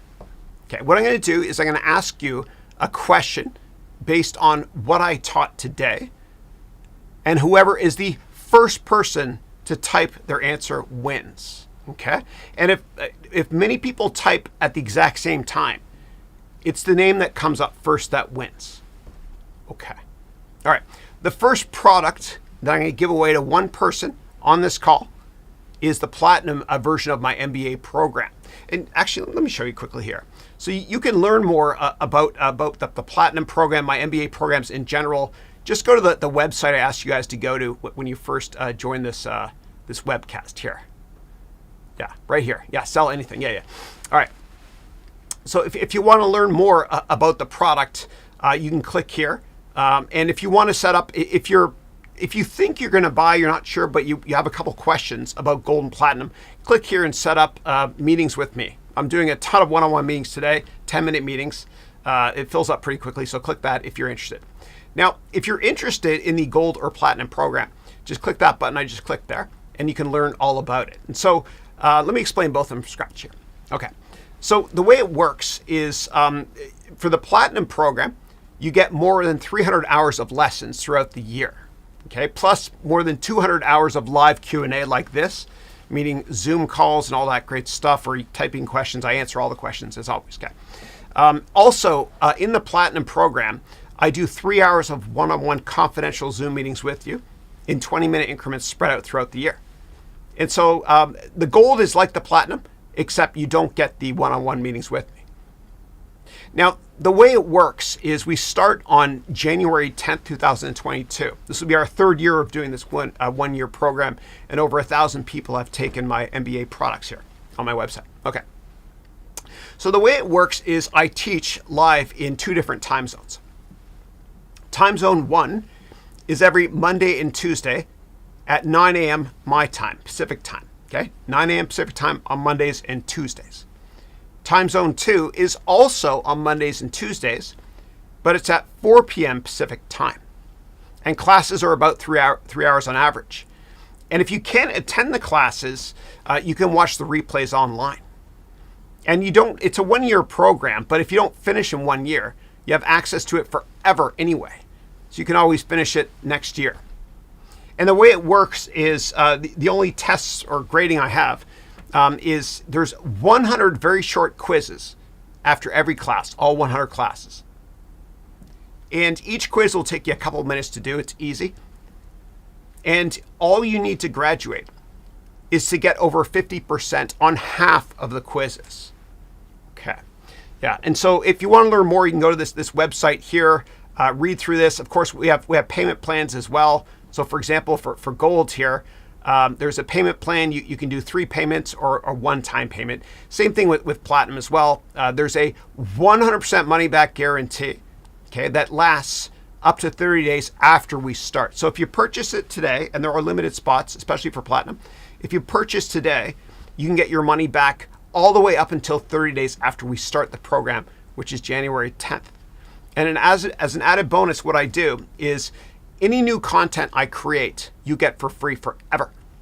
And so recently I added more than 30 hours to all of my MBA programs with my new options content. And next year I'm adding real estate and negotiations and some sales stuff as well. All right, so let me get back here and go into full character mode here. Okay, hold on. Okay, great. Okay, cool. Here we go. So here's the question. And whoever answers this one correctly is going to win my Platinum MBA program for free, which again starts on January 10th, 2022. The question is this. Fill in the blank with this one word. You ready? Just type the one word. Okay, here we go. When selling, treat blank like celebrities and celebrities like blank. Whoever the first person to answer it wins. There's like a 7-second delay here, so it's going to take me a second to see who types that, so I can move on to the next prize.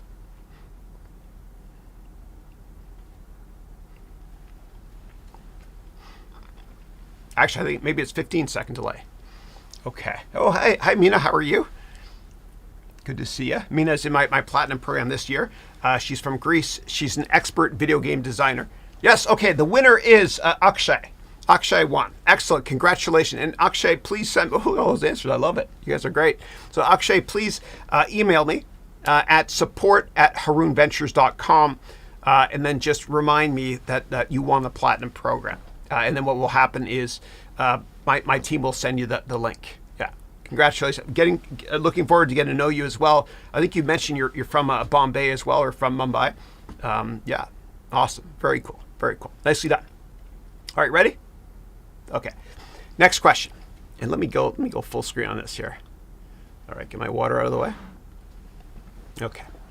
All right, this next question, this is the second of 3 prizes. Whoever answers this question correctly wins my Gold MBA program that starts on January 10th as well. So the first person that answers wins. Ready? Here we go. What does SWOT framework stand for? You're most welcome, Akshay.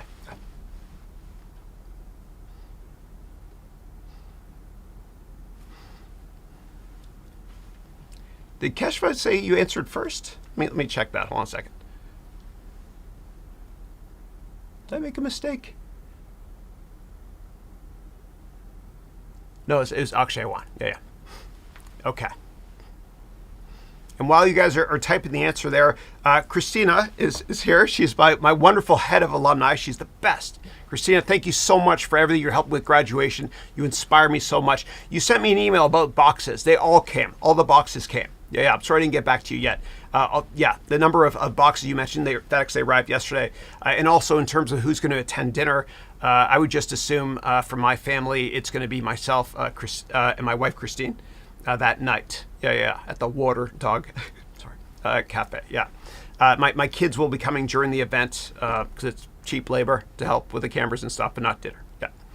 Okay, cool. All right, let's see who got the right answer here. All right, hold on, and let me make sure I get the first person. Okay, hold on a second. Okay, Keshav got it. Okay, great. Strengths, weaknesses, opportunities, and threats. Excellent. Okay, great. Keshav, congratulations. Please email support@harounventures.com and we'll send you a link for the Gold program that starts on January 10th as well. Okay, great. Very cool. Okay. All right, there's one more question. All right. So the third and final giveaway is a one-on-one, a 20-minute career coaching Zoom call with me. And the question is this. When you sell to a customer a similar price product compared to the ones they already purchased, this is called cross-selling. And I bet someone's going to type the answer before I even ask the question. So my question is,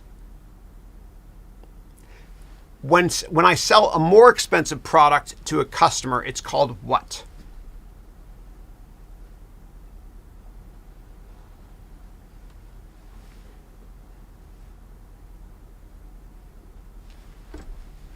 All right, I'll wait, then I'll start taking your questions as well. Yeah. These are my kids. I have 3 sons, they're a bit older now, Andrew, Matthew, and Dylan. And the youngest guy, we're going to name him Luke. And these guys threw a fit. They said, I don't want baby bro to name Luke. I want to name him Han Solo. Would have been a pretty dope name though, right? Okay, cool. All right, let's see here. Upselling. Dale, congratulations, Dale. And you got a wonderful name, just like Dale Carnegie. Make sure you all read the book, How to Win Friends and Influence People. If you don't have time to read it, get the Audible version as well. It's a masterpiece, and without it, there would be no self-help industry out there. All right, so Dale won. Excellent, excellent. Okay, Dale, please, I'm looking forward to getting to know you and humbly helping you through our one-on-one Zoom call. So Dale, please email support at harounventures.com, and someone on my team will get back to you to schedule that time. And thank you. Thank you. Okay, cool. All right. It is now time for questions. All right. Let me just adjust this here. And I got rid of my chair in my office earlier this year. I don't have a chair here. I stand all the time because one of my students complained I sounded tired. Yeah. And it wasn't just one. It was two people, right? And so 2 data points make a trend. Okay, great. Excellent. Congratulations. All right. So you're most welcome, Dale. I'm looking forward to chatting with you, dude. Okay. Awesome. All right. All right. Now I'm going to go right to the top, and I'm going to read every single question that you guys have. So give me 1 second here. Okay. All right. Oh, wow. Last at 6:04 a.m., Asil wrote waiting. Good to see you. I'm glad you joined early. Thank you. Next up, Raphael wrote, I'm already waiting. From Canada, Chris. Awesome. My people represent. I love it. I love it. Cool. Andrew Dupree is here as well, saying hello, Chris. Andrew was the very first student in any of my MBA programs. I met with him in person in Mississauga, Canada, when I went to visit my parents. Andrew is great. His son is the #1 basketball prospect in all of Canada. He's originally from the OC, Orange County. He now lives in Toronto. Great guy. Andrew, always great to see you, buddy. Always great to see you. Okay. All right. Next up, I've got, and give me 1 second here. Hold on. Hold on a second. Okay, cool. All right. Next up, I've got Asil. Good morning to you as well. Eileen, great to see you. Eileen Dale Gracias. She is in Atlanta. She graduated from my Platinum program last year, and I'm going to see her, I think, on December 18th with your husband and 2 kids, your son and your daughter as well, at the graduation event. It's going to be great to see you as well. When I visited with Eileen, I was in Atlanta. I went to the Coca-Cola Museum, and I bought a bunch of props, which I used actually in my my recent options course, a bunch of cool props. And Eileen told me, actually, when I was meeting her, her last name is Dale Gracias, which is, thank God, I love it. She told me, Chris, whatever you do, don't order a Pepsi when you're in Atlanta, because that's Coca-Cola's from Atlanta. So, of course, my sons, it was Dylan, actually, this middle guy. He's a disturber. I don't know where he gets it from. But he asked for Pepsi at every restaurant. Yeah. All right. It's great to see you, Eileen. Okay, cool. Next up, we got Mina, who's one of my Platinum students from this year, who is from Greece. Great to see you. You wrote, hello, Chris, and hello, Haroun Education Ventures family. Great to see you. Jose, who graduated last year from my Platinum program. Good to see you, bud. How are you, man? I miss you. So Jose is from Venezuela. He and his wife lived in New York City and Brooklyn, where he started an awesome payments company. And he moved recently to Texas. I don't blame you. Lower taxes. Don't mess with Texas. Great to see you. He's also an expert in offshore drilling. Good to see you, bud. Okay. And thank you so much for the retweets as well. Next up, Colin. Hey, Colin, how are you, man? Colin wrote, greetings, Chris. Best wishes to you and your family for the holiday season. Thank you. Thank you. Eric, how are you, bud? Good to see you. Eric graduated last year from my Platinum program. Eric was the first one of my students in the Platinum program to publish a book, right? It's called Ego Trip. It's a great book. I've got it here as well. Eric, great to see you inspire me, brother. Yeah. I hope your cat's doing well, too. All right. All right. Next up, I've got Antonio, who's in this year's Platinum program. Antonio, thank you so much for the feedback on the options stuff. I fixed that issue. God bless you for that. You're hello, all. I hope all is well. Likewise. All right, cool. Next up, we got Sam. Sam wrote, I love Chris's courses. Thanks, Chris. You're most welcome, and thank you for being a customer. I appreciate that. Thank you. Thank you. All right. Next up, Teresa wrote, hello, Chris and everyone. Good to see you. Good to see you. And then Eric wrote here, Gat Doig, Dank je Asamina. How are you? Oh, you wrote that to Mina. Awesome. Very cool. Michelle, how are you? Michelle actually is joining the Platinum program starting January 10th. She also, like I did, went to Columbia University. She got her MBA from Columbia. She's an expert in IoT and the automotive sector as well. And I think you worked at Mercedes at one point, you mentioned, and she's local as well. Great to see you, Michelle. And actually, the way that I met Michelle was I think it was through my alumni network. I think it was you sent an email to me when I worked in venture capital, and you mentioned what we had in common, which was the school, and then we met in my office. That's right, on Market Street years ago. It's great to see you. All right, next up we've got Sylvie who wrote, "Hello, Chris. Hi, all. I'm happy to be here, and I'm happy you're here as well. Thank you." Next up, Asil. Good morning. How are you? Hello, Andrew. Great to see you, buddy. Okay, cool. And then Mohammed wrote, "Hi, Chris. How are you? I'm always great. Thanks." And I know my voice sounded a little bit out there earlier on. I always feel better than I sound. Yeah. Awesome. And I would rather, there's nowhere else I'd rather be than here in the now with all of you. I have a passion. I truly love doing what I'm doing. It's fun. Okay. And the way you find out what your passion is in life is if I told you get a month off, and you can't go to school, and you can't travel, and you can't work, what are you going to do with your time? For me, this is what I would do. What would you do? And if you don't know yet, in my MBA program, I'm going to expose you to all different types of careers. I'm like a waiter with half-decent food, I hope. I'm going to expose you to all different types of careers. Like you go to a restaurant, you choose 1 or 2 items on the menu, and you decide. And I'll coach you on how to change careers as well. I don't care how young you are or how old you are. I've had students that are 20 years old. I've also had students, a couple that are over 70 as well. Yeah, and one of my students is named Michael Jordan Elcock, his name, Michael Jordan Elcock, and he's from Trinidad. He and his wife Rosemary took the course last year. They're great. Yeah, and he's over 70, yeah, great guy. Okay, and my mom saw the list of students when I launched. She's like, "Oh my God, Michael Jordan's in your course." I was like, "Not that one, the better one, Michael Jordan Elcock." Yeah. All right, Sam wrote, "Great wisdom from a master teacher." Thank you.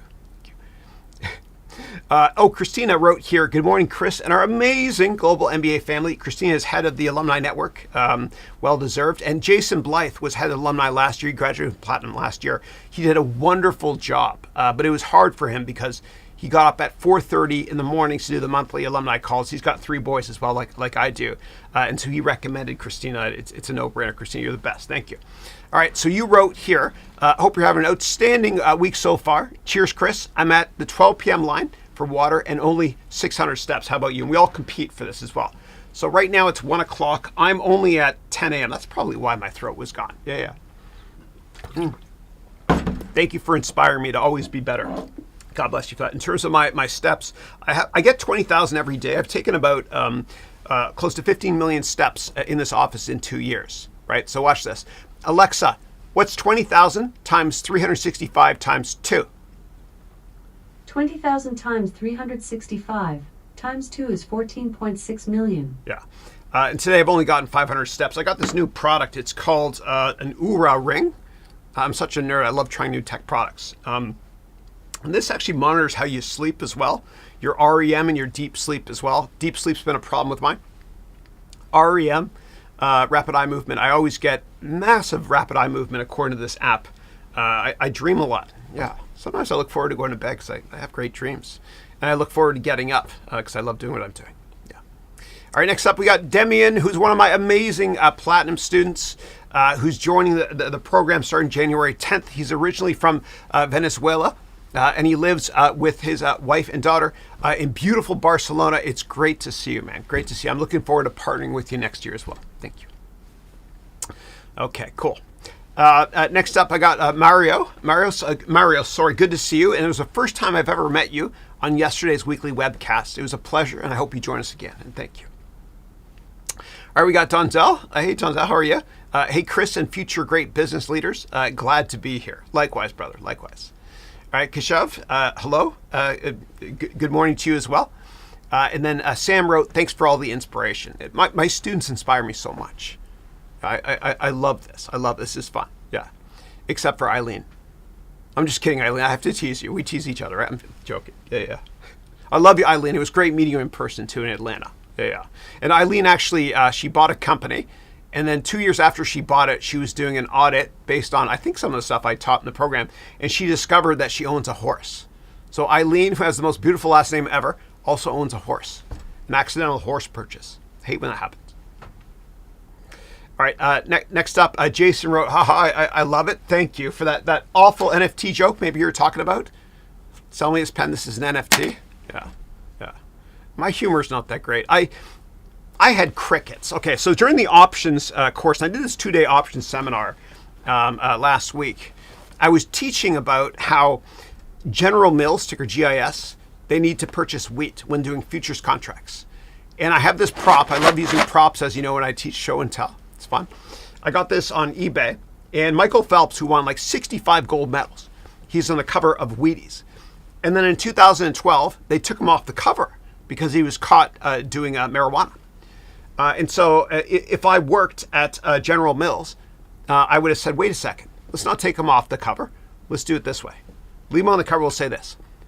Winners don't do drugs. Champions do. Awful. Weed, that is. Yeah, I don't do weed. I have when I was younger, but it makes me lazy. I don't think it should be legal except for medicinal purposes. Oh my God, I talk a lot. Okay, here we go.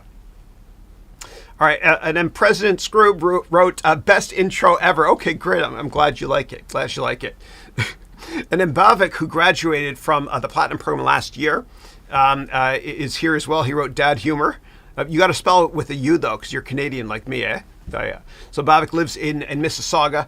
During COVID, he actually traveled right before COVID to meet with his dad, and his company let him stay in India and work from there because he's a baller. He's great. He's awesome. And I can't wait to meet you first time in person, brother. Next, oh my God, it's a week from tomorrow. I got to write my speech. Yeah, for graduation. Yeah. All right. And Asil wrote, can I get a scholarship? I'm so sorry. Sorry. But you get your money back as well. There's a payment program we have as well. Yeah. All right. Next up, Demian wrote, sales is an essential skill to master. I'm ready for learning from the best, meaning your classmates. Big hug. Thank you. I'm looking forward to working with you as well, starting January 10th, brother. Yeah. All right. Ali, how are you as well? Great to see you as well. And then Sam wrote, I hope I can afford the MBA program next year. Yeah, thank you. I'd love to have you. We got Fred Murata, who wrote, hi, Chris, long time. It's been a while. I hope you're doing well, man. Great to see you. Robert Gardner, it's a new name. Robert, first time I've seen you on the call. Welcome. I hope you join us again. Thank you. Good to see you. Next up, Alexis, also a new person, who wrote, hi, Chris. Thank you so much for the value you share. You're most welcome. Great to see you and a pleasure to meet you as well. Next up, we got Rose, who was the head of the yearbook last year, actually, in my MBA Platinum program. She's from the great state of Virginia, and she wrote here, ready to learn. Thank you. It's great to see you. She's an expert in the music industry and the clothing industry as well. If anybody wants to sell clothes over Amazon Merchant Services, contact Rose. Yeah. Next up, we got Live Life Better. What a great name. Wrote, hello, everyone. Happy learning. Likewise. All right, and then Sam wrote here, how can sales skills relate to non-sales positions? Yeah. So it doesn't matter what role you're in. You have to sell yourself, right? So it doesn't matter what position you have at a company. If you want to get a raise or a promotion, you have to sell yourself. Yeah, and a great entrepreneur has to raise money by having great sales skills, which I teach you in my MBA program, especially for those of you that want to start a company. In the third semester, we have a venture capital boot camp. And so there's 5 components to the MBA. You can go to the link below to learn more. There's entrepreneurship, there's sales, marketing, and communications, economics, management, and strategy, personal growth, which helps you to get more stuff done every day. And then there's finance and accounting. Yeah. All right. Give me 1 second. All right. Next up, and if I miss any questions, just paste it again. I read everything. If you put a link in, I won't see it because YouTube strips it out for some reason. Okay. Next up, Idea Age Consulting wrote, nice and actionable already. Not surprised, though. Thank you. And then Michelle wrote, briefcase, question mark. Yeah. So what I refer to with that is, maybe you don't have a briefcase. Yeah. So what I mentioned was you have in your briefcase when you go to these meetings, and this is just a prop. I have to show you what's inside now. It's like the nuclear keys, right? In your briefcase, what you can do is you bring a bunch of exhibits, okay? And in these exhibits, you only pull them out if it makes sense to do so. I'll get my Coca-Cola prop out of the way here. But in this briefcase, now I got to show you. So this is how much it costs you to get an MBA from a regular university, right? A bricks and mortar one, $100,000. It's fake money. Okay. And quite often they teach you crap that you can't apply in the real world, like this getting caught in my sleeve here. Oh, we're good, yeah. They teach you stuff you can't apply in the real world. And Michelle actually is she sees value in this program as well. Thank you, because she also graduated from Columbia University, my alma mater, with an MBA. Yeah. So if you don't have a briefcase, you pull out your Merce. I have a men's purse. It's a Merce. Yeah. And actually, I got a job at Citadel that way as well, Michelle. So what I did was I got an interview there. Citadel's a big hedge fund based in Chicago. And when I went to the interview, I actually created 20 or 30 one-page stock write-ups on ideas for long and shorts. And I kept it in my bag. And I knew the portfolio manager I was meeting with would mention one of those stocks because I went to, his name is Carson Levitt. He's my mentor, great guy. He hired me at 2 companies because I did research and found out what his holdings were. It's publicly disclosed. And so when he mentioned Salesforce, actually, ticker CRM, I pulled out the one-pager on Salesforce. And during that meeting, at the end, humbly, Carson Levitt said, "This is the best interview I've ever seen in my life," because I was prepared. Yeah. And what we did actually at the bottom of my resume is interesting. You guys can search Carson Levitt. He worked for George Soros. He was George Soros' fund manager in the 90s. But Carson, at the bottom of my resume, I had written, I like baseball. And so part of the way through the interview, he looked down at my resume and said, "Oh, I didn't know you like baseball." And he sat back and we started talking baseball. Yeah. And whenever you get an interview, the second you can tell that they're interested in you, okay, what they do is this. Well, stop selling yourself, obviously, at that point, like I mentioned. But what they do is this. If they start saying positive things about the company in the second half of the meeting, they like you. That's how you know when to stop selling as well. Okay.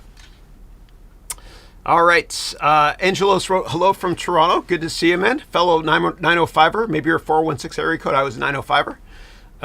Next up, we got Fred. How are you, man? Fred Mendoza. He's from Baltimore. He's in my Platinum program this year. Fred, thank you so much for all the feedback on the options stuff. He's a star options trader. He does the complicated stuff that helped me a lot. Great to see you, brother. Hope you're doing well, man. Yeah. Okay, cool. Made from Stockholm. How are you? Great to see you. I went to Stockholm when I was in business school at Columbia, actually, with 5 of my friends. And they were joking that every single woman is gorgeous in all of Sweden, all of Stockholm. Yeah. I was engaged, so I was, yeah. Okay. Yeah, this doesn't come off. Yeah, because my MBA doesn't stand for married but available. Okay. Sorry. Awful dad humor. Great to see you. Sam wrote, great tips. I will put them into practice. Awesome. I hope it helps. I do. Yeah. Okay. Sam wrote, anyone in Minnesota or Idaho or South America? Yeah, we have a bunch of students from Brazil. In terms of Minneapolis, yeah, we have Hari is from Minneapolis. He's an expert in OLEDs and the glass market as well. Great guy. He's in my MBA program this year. One of my favorites. Yeah. Idaho, I don't know. Yeah. All right. Next up, we got Rawlings, who's in my MBA program from Nigeria, I think. A good evening as well. Good to see you, buddy. Yeah. And Sam wrote, dressed to impressed. Yeah. And I've got, my wife is teasing me because I've got Lululemon pants on here. Okay, these are my sweats. Okay, this is it. This is what I'm wearing here is I don't know, dressy, but no, I'm in bare feet too. Yeah. Okay. All right, Lululemon, Canadian company, represent. Okay, dressed to impress. I see a bunch of smiley faces laughing at something. Okay, good. Remember, laugh at me, never with me, okay? Okay, tip number 5 is good. Thank you, appreciate that. Amazing tips. Number 8 is great from Sam, thank you. Keshav wrote, a good seller sells products Great sellers sell emotions. Yeah. Yeah. And that video I showed y'all, the British Airways one, as I mentioned, I teared up the first time I saw it. And when I used to teach in classes, like I worked in BC for years, but during the nights, I would teach at a bunch of universities. I would show that video. And I'm very animated when I teach in class. I walk around a lot, I burn a lot of calories, whatever. But there's always tears with that video as well. Yeah. I don't like to make my students cry. Yeah. All right. And then Marios wrote, transparency is always very important. Yeah, you got to disclose all that stuff. Always, always, always, always. Yeah. Especially with financial services-based products. Yeah. Try it. Most people don't mention risks within the first 5 minutes of selling something. But you got to establish a bond because transparency builds trust. Yeah. All right.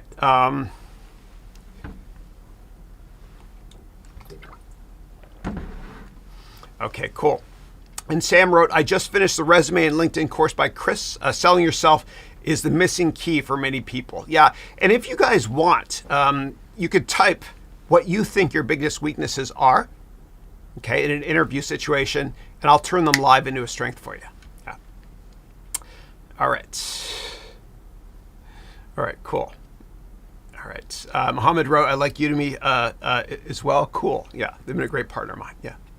And then Sayer wrote, oh no, I'm late to class. Thank you in advance for the beneficial information you share. Yeah, I'll leave this up for at least a couple days. You can always go back and watch the replay if you want to. Yeah. All right. Next up, Parth wrote, I was learning on Udemy, Introduction to Finance, Accounting, Modeling, Valuation, when I discovered this. Oh, cool. Thank you for that. I appreciate that. And the promotional trailer for that, I filmed over in the Czech Republic, where I film all my promotional trailers. And you'll see in the trailer how a bunch of accounting books fell down, and I was surprised. That was actually a genuine surprise in that film shoot. Yeah. And I also rented a casino for another one of my promotional trailers and a data center. Yeah. Kurt, good to see you, man. So Kurt lives here in Foster City, I think, right? Yeah. And I'm going to meet you and your son and your wife, I think, also on December 18th. And Kurt works at Workday. And he's got the best LinkedIn profile ever because he mentions more cowbell in it, which is from Saturday Night Live. I love it. Great to see it. All right. And Keshav wrote, yes, everything is good. Confidence is good. But don't you think that overconfidence is harmful? Yeah. Yeah. If you come across as arrogant, you'll upset people. That's for sure. But there are also ways to brag in a humble way. Like you could say, I'm humbled to say that I'm the best. You know what I'm getting at. I'm just kidding. But you know what I mean, yeah. Because if you don't brag about yourself, nobody will know.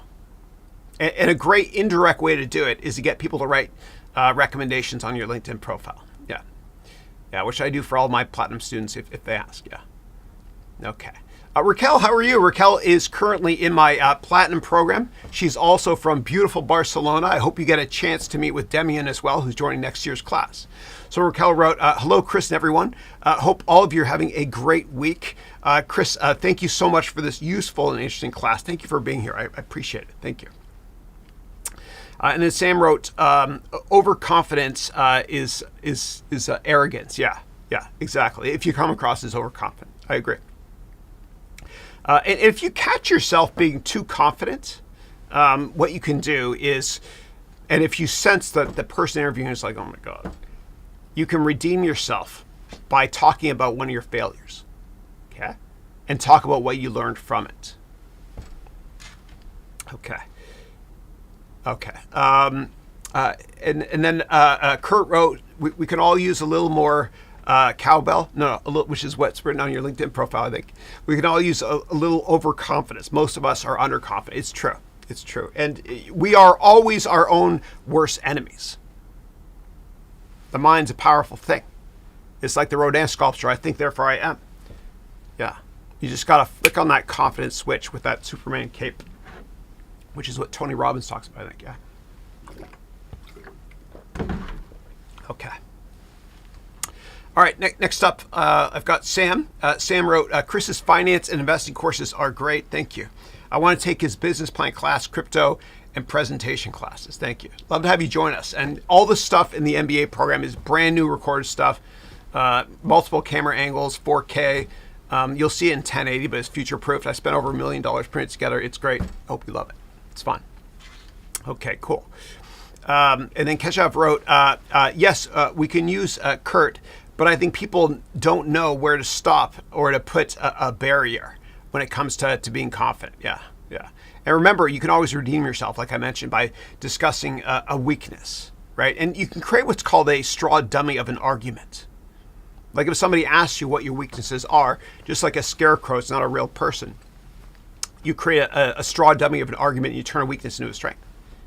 So if somebody says, what are your weaknesses? You could say something along the lines of, if true. Well, sometimes I tend to take on a lot more autonomy than a lot of people do. And my family and friends worry that I'm going to burn out because I do work long hours and I'm passionate about this industry. That being said, because I don't see it as a job, I see it as a passion. I thoroughly enjoy it, and I'm humbled to say I always exceed expectations. And I'm the best. I'm just kidding.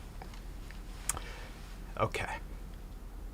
Yeah, humility is just as important as confidence, Sam said. I agree. Yeah. And then a positive comment about Steve Jobs there. God bless him. Yeah. And then Keshav earlier said, are you doing this on purpose? Meaning my throat? No, I mess up all the time. Yeah. But I became more likable, right? I hope. Maybe? No? Okay.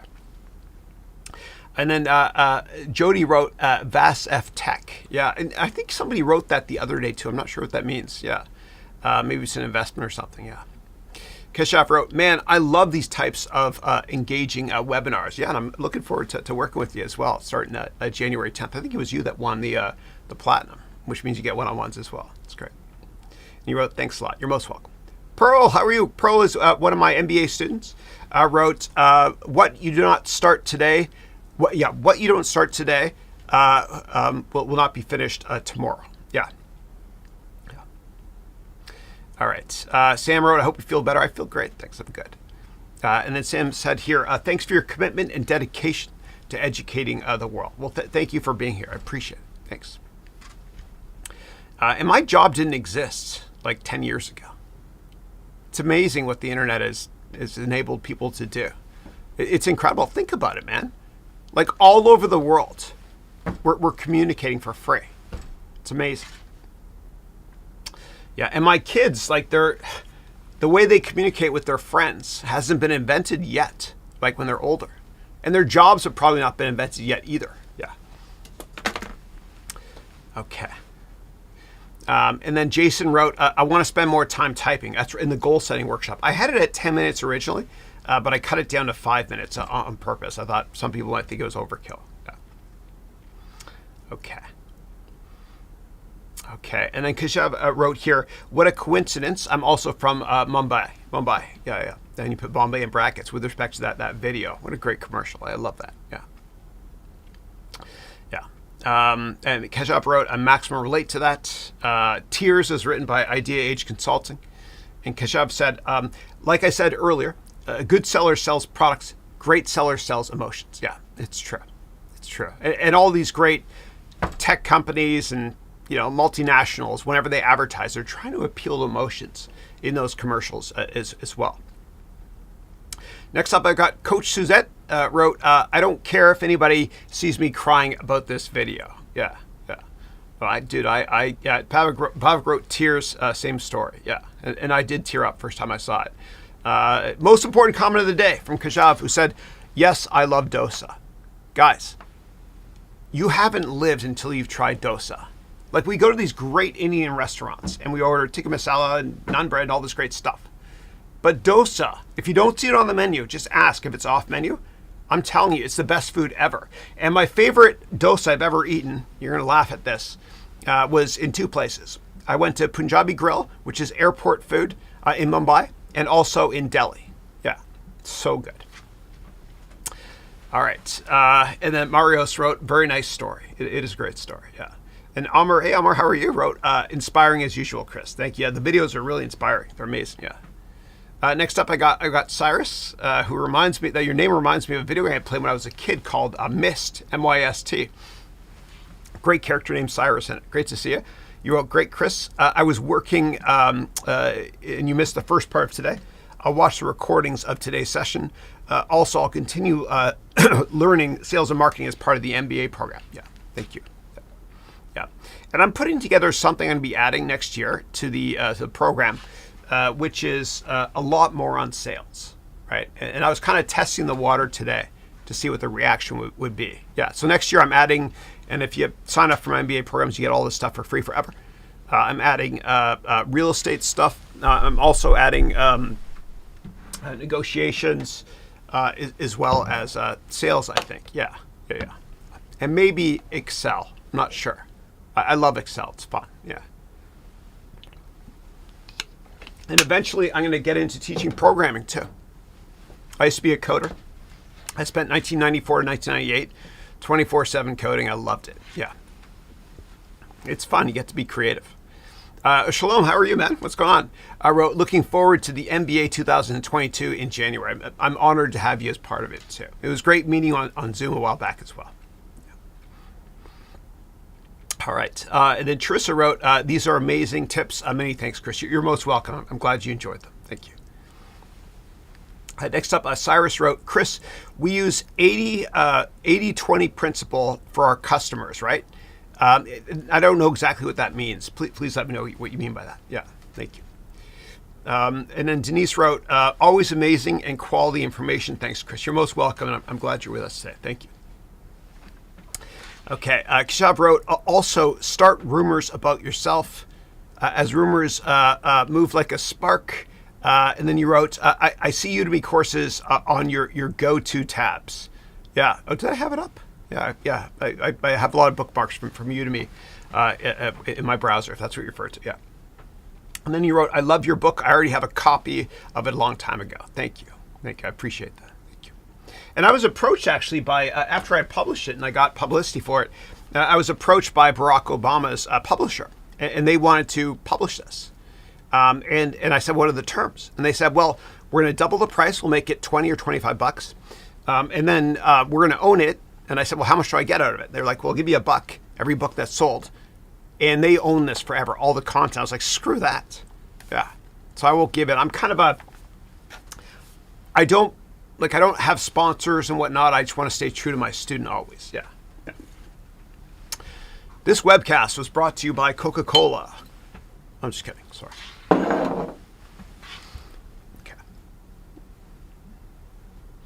Okay. And then somebody wrote, what was the link? I think it's over here. If you're asking about anything I talked about with respect to social media platforms or Hootsuite, etc., Teachable, etc., let me know. And I'm happy to give you the link. Yeah. Okay. And then Keshav wrote, repurposing is the tip I learned today. Yeah, absolutely. Absolutely. And I bought my kids for Christmas, man. Speaking of Nintendo, I bought them the OLED version of the Switch. And they saw it and they're like, what? They're not really interested. Right? So I was like, okay, what? Because they're into PS5, GTA stuff, whatever. So I was going to return it. And I was like, screw that, man. I got to keep it for myself. Yeah, because my eyes are deteriorating. I need the OLED screen. All right. Trissa wrote here, what does it mean to self-publish? Yeah. So, and then you wrote, do you print the copies yourself? I want to be an author one day. Yeah. So what it means is you don't sign up with a publisher, like I will never do, right? Like nobody owns my content. I've got copyrights, trademarks and everything. No platform will ever own any of my stuff. I don't want to be tied to any one platform. So you just publish it yourself. And you use that link I gave you before, which is my website / write book, all lowercase, WRITE. BOOK. And the first page is instructions on how to make a 6-inch by 9-inch version of a book as well. Okay. And if I skip questions, just paste them again, please. And then Keshav wrote, irony like the way you're doing. Good. Thank you. Okay. And then Eric wrote, it is published on Amazon. You can buy it. Amazon prints and pays you. Eric is right, answering Teresa's question. And actually, Eric was the first student of mine in my Platinum program to ever publish a book. And he published it, I think it was January 2nd of 2020 when it came out. His book called Ego Trip, which is dope. Yeah. Very inspiring. Okay. And then Teresa wrote, I'm looking forward to your MBA program 2022. Oh, awesome. Thank you. Very cool. Looking forward to getting to know you and humbly helping you any way I possibly can, or your money back. Yeah.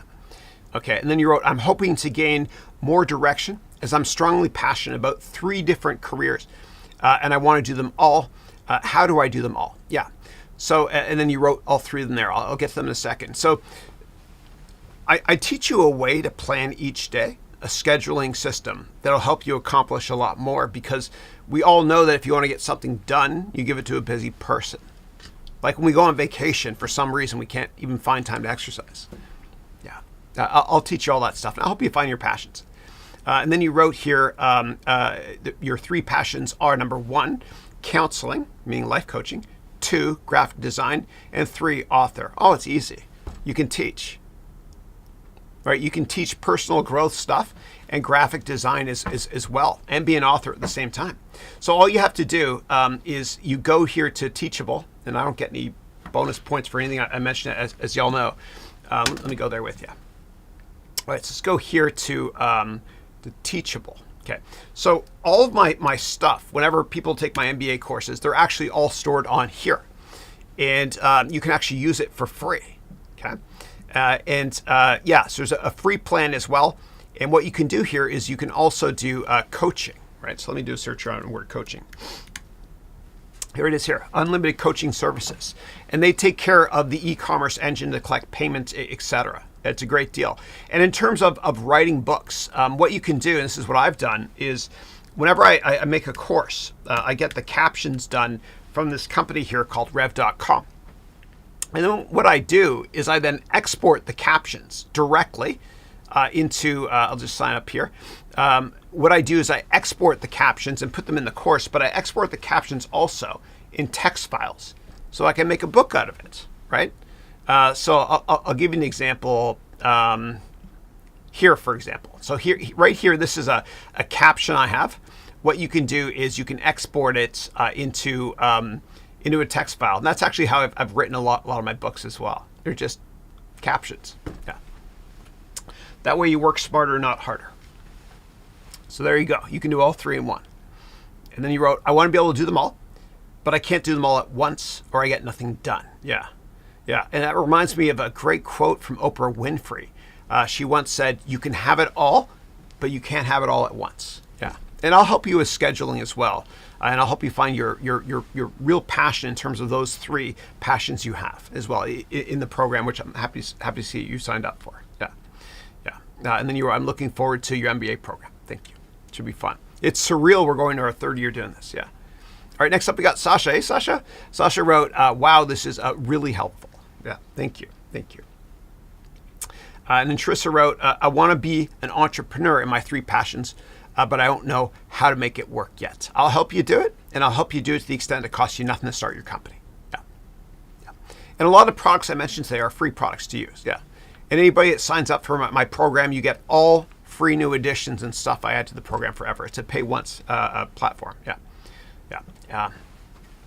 All right. And then you wrote, I love helping people mentally with counseling and coaching, like being creative with graphic design and photography. I want to be an author and write my life story, memoir. Yeah, I love it. I love it. And in the MBA program, what I do is there's one component to it where I have you write your resume that's 10 years in the future. And then there's a gap and we work towards filling that gap. And I got the idea from Jeff Bezos, because Bezos, what he did for years with his product managers at Amazon, meaning people that head up Kindle, Amazon Prime, AWS, etc. What he did was every year he would ask all of his product managers to write a press release that's going to come out years in the future. And once he got that press release, he thought to himself, okay, let's fill that gap and make it a reality. Yeah. Yeah. And Kishap wrote, to be honest, I guess Twitter is good over LinkedIn in terms of marketing or selling. Yeah. It all depends. It's more social stuff. If you want more business stuff, I like LinkedIn. Yeah. Yeah. They're both great though. Okay. And then Sam wrote, Facebook has all ages. Twitter is mostly younger adults. Yeah, we don't really see our parents using Twitter much. Maybe they'll read but not write. They use Facebook much more so. Yeah, and I've tried to avoid Facebook from an ethical perspective, but I can't because, and this is a staggering statistic, but 40% of people on this planet, 40% use at least one Facebook app every month. And from an advertising perspective, it's much more cost effective than doing YouTube ads or Google search term AdWords, etc. Yeah. Okay. And then Trissa wrote, also, number 4, your fourth passion, I want to be a course creator. It's so funny you mention all this stuff because it's exactly what going down the path of your first 3 passions. That's why I went to Teachable. Yeah, and I'll help you work through it. I've made tons of courses. Humbled to say I have over 1 million, paying students all over the world. My courses have made over 10 million, but I've made so many mistakes, man, over the years, and I want you to work smarter, not harder. Now, in the 4th semester, I have Matt Lacus, who is my Chief Creative Officer, teach a couple lessons. And he teaches you how to use what you have from a sales, marketing, and communications perspective. He teaches you how to use what you have in terms of your video and audio equipment and lighting to create an amazing Zoom setup, or if you want to record courses, etc. Yeah, it's part of the curriculum. Yeah. Okay, and then you wrote, I'm looking forward to figuring out in the MBA program. You will, I promise you. And Kishab wrote, Tony Robbins' webinars are also good. Yeah. No, he's good. I actually met him. He invested in one of my companies. And when I had him come to one of the companies to invest here in San Francisco back in 2015, or actually no, it was early 16, he actually came, and there were security guards everywhere with those things in their ear. And yeah.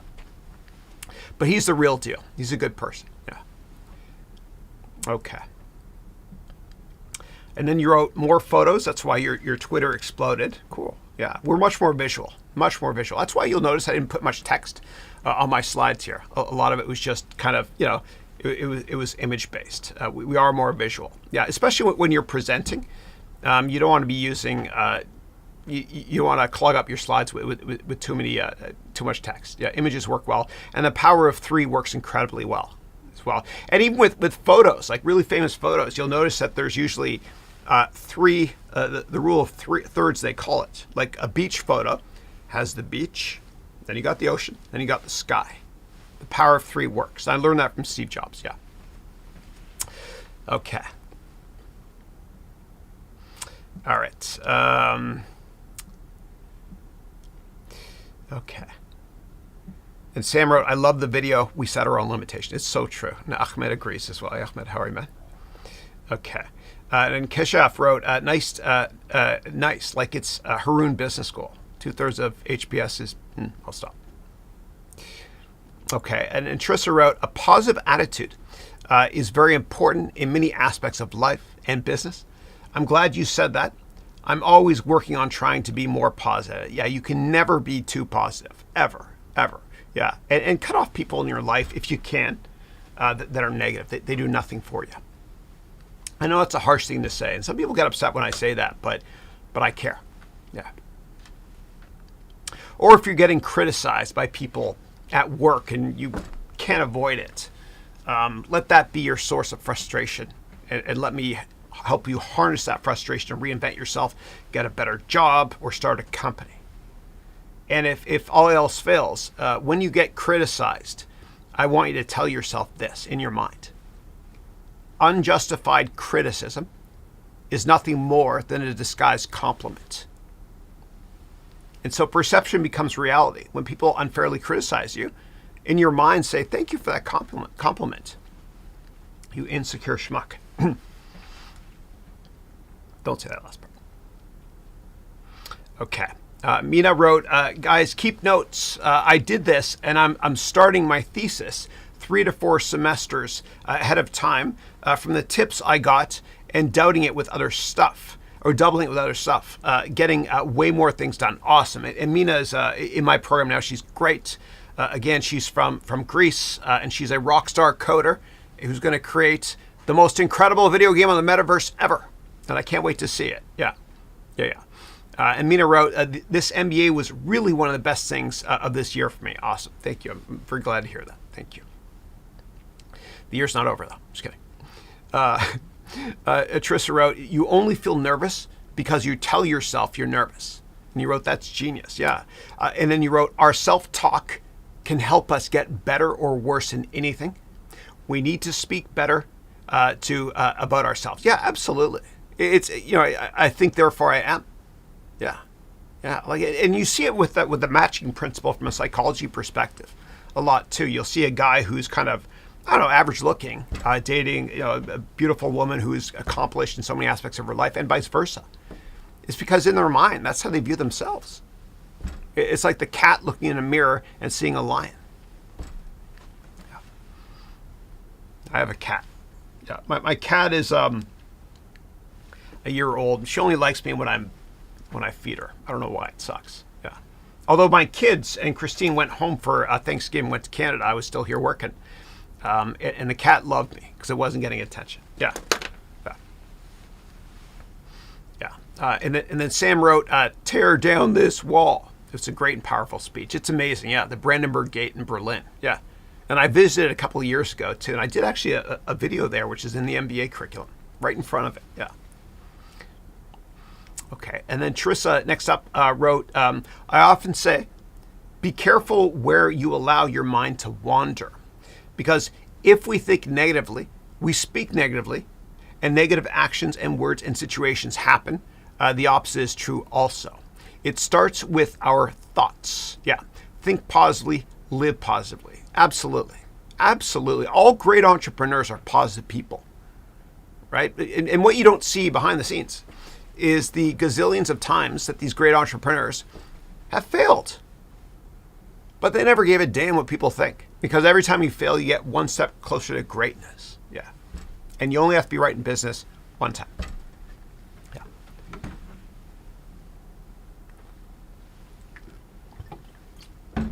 Okay. All right. And then Parth wrote, I wish he was my professor in college. Oh, thank you. Thank you. And if you go to, there's a website, ratemyprofessor.com or something. You can see what people wrote about me. I think they're okay. Yeah. Thank you. And Sam wrote, spouses are amazing, and they're great for helping your personal growth and development. Absolutely. Absolutely. Just remember why you got married in the first place. Yeah. And Kashaf wrote, yes, Netflix subscription model is inspiring for new businesses. It's great. It's great. I met with Reed Hastings, actually, not too long ago. There was a party down here in Atherton. There's 20 of us at the party. And he was talking about how we can use education to fix all problems in the world. And I think it's only a matter of time until Netflix starts having teaching courses stuff on their platform. Okay. And then Kashaf wrote, I love it. Yeah. Idea Age Consulting wrote, typing fingers ready. Very cool. Ready. Love it. I love it. And Trissa wrote, I'm routing you all. I'm routing you all on. You want to be in the program, guys. Yeah, I'd love to have you all join as well. Yeah, it's fun. You got nothing to lose, ever in the game. There's a 30-day, 100% money back guarantee.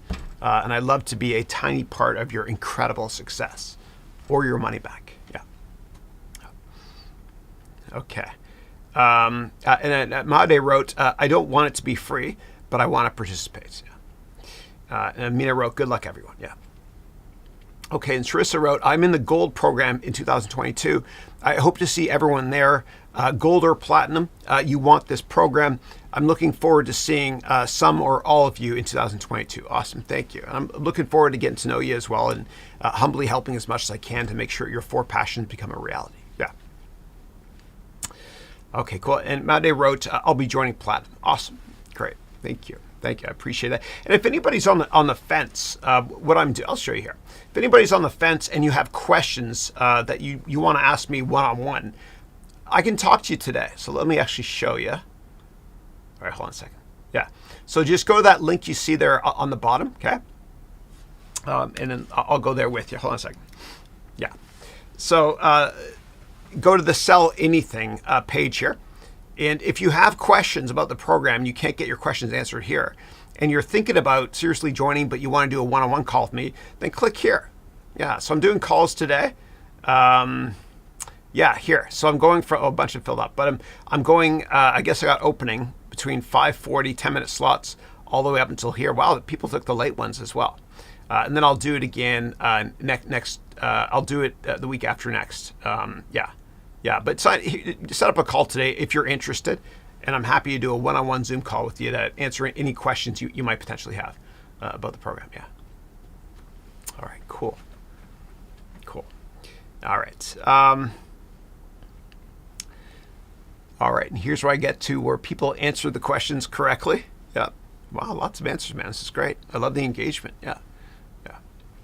And my way of teaching is I want to, like, you remember when you were younger and you were in school and somebody brought in a prop, and this is from some of the option stuff I was teaching, how to think like Monte Carlo casinos for simulation.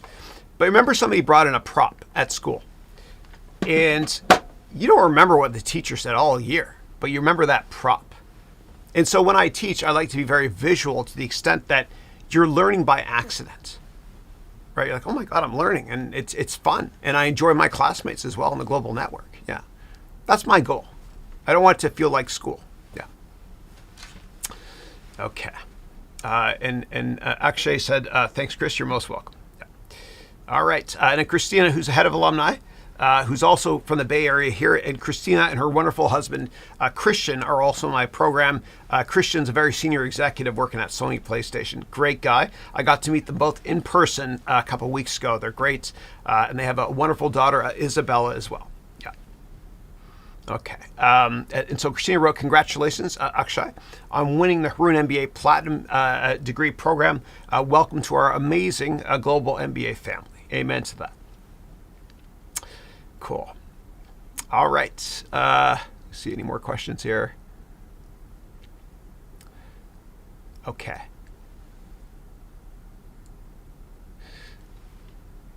Okay. And give me 1 second, just catching up to a lot of comments here. All right, cool. And give me 1 second. So many, I'm going to search on the word Dale, the name Dale, because that was where I was at last. Here we go. Came here. Great job, Dale. Yeah, congratulations. I'm looking forward to our one-on-one meeting as well. Again, send an email to support@harounventures.com, and my team will get back to you as well. Yeah. All right. Next up, I got Margarita wrote, that's my sister-in-law's name too, in Canada. Margarita wrote, hi, Chris. Thanks for this. You're most welcome. Thanks for being here. Quick question. How do you finish the MBA if new material continues to get added? Now, that's a great question. So when I add new materials, they're set up as electives. So I just added 30 hours of new stuff in advanced finance stuff, meaning investing in options, futures, swaps, derivatives, etc. And I explain all the stuff from scratch. But it's set up as an elective. So you don't have to take those classes. It's not part of your grade at all. But what I do is I hold seminars outside of class hours. So what I did was I added the, I'm good. I added the 30 hours of option stuff to the curriculum recently. For those of you that already in the MBA program graduated last year, it's in FA44, which is Finance and Accounting Semester 4, class number 4. And I added it as an elective. And what I do is I teach it outside of class hours whenever I add new stuff. And so last week, on Friday and Saturday, December 3rd and December 4th, from 8 a.m. until 6 p.m., 20 hours over 2 days, I taught an abridged version over 20 hours of that stuff. Yeah. Okay. And then Kishav wrote, Chris, please tell me where to mail you as I won the gold pack. Yeah, absolutely. So email support@harounventures.com. Yeah. Okay. All right, give me 1 second. And then, oh, Hari, you are here. I'm glad I mentioned your name, buddy. So Hari lives in Minnesota. Somebody before asked if anybody here is from Minnesota. We have Hari here as well. He's an expert in the OLED market and glass technologies as well. Great guy, great guy.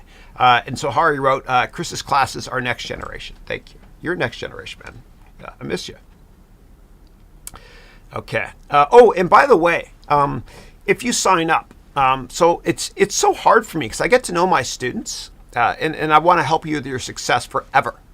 So if you sign up for gold or platinum, you can always join any classes you want forever as a gold student. Yeah, I can't do platinums because I just don't have time for one-on-ones. Yeah, yeah. And it's good from a networking perspective as well. Yeah, for all of you. Yeah. Okay. And then I've got here, if I skip anybody, paste it again. Teresa wrote, I'm happy and thankful to be part of such a wonderful community of people. The program is going to be great, the highlight of 2022. Yeah, I hope you thoroughly enjoy it or your money back. Yeah. And the network is incredible. We have a lot of people here, actually. I didn't realize so many people that are already in the program would be coming to this as well. Yeah. It was great to see all of you, and thank you all for the support. Yeah. We've got an amazing network. Yeah. Okay. All right. And then Ya wrote, it's been a great week so far. Awesome. Being online today tops it off. I'm pretty sure your week has been a bit busy with all the planning for graduation. And you mentioned it, Christina. Christina's been great. Yeah. I think, Christina, you sent an email. I'll get back to you on that one as well, in addition to what we talked about today. Yeah. Thank you. Yeah. Sorry for the late response. Yeah. And then Trissa said, where did you get that water bottle? How much does it hold? I think it's like a couple of liters. I got it from Amazon. It's called, there's no patent on it, but it's called Bottled Joy. There's many knockoffs as well. Yeah, so I have a couple of these things, yeah. And it makes you more healthy because we are 60% water. Even if you don't finish all of it, try your best. You know, as James Cameron, the wonderful Canadian director of Avatar, which is a theme say, I guess, he once said, if you set your goals so high and you fail, you still fail above everyone else's expectations. Yeah. All right. Let's see.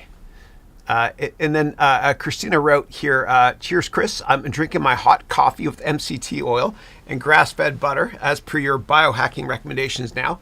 Love your biohacking lessons. Thank you. Yeah, and I've been doing bulletproof coffee, which I explained in the curriculum in more detail, I think for about 6 years now. And it gives you this incredible cognitive ability to be able to be way, way more productive. Yeah, it's amazing, right? Yeah, it's kind of like that movie with...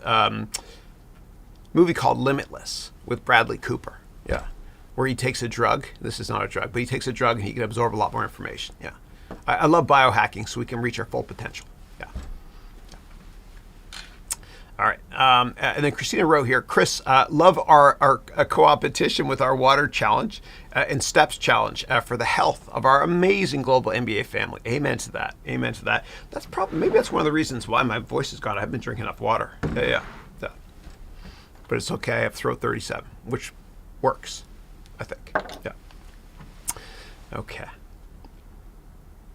And then Teresa wrote, I had to pause the video just now for a phone call. So I'm about 3 minutes behind you all now. I'm still here, though. Very cool. I'm glad you're still with us. Thank you. Okay.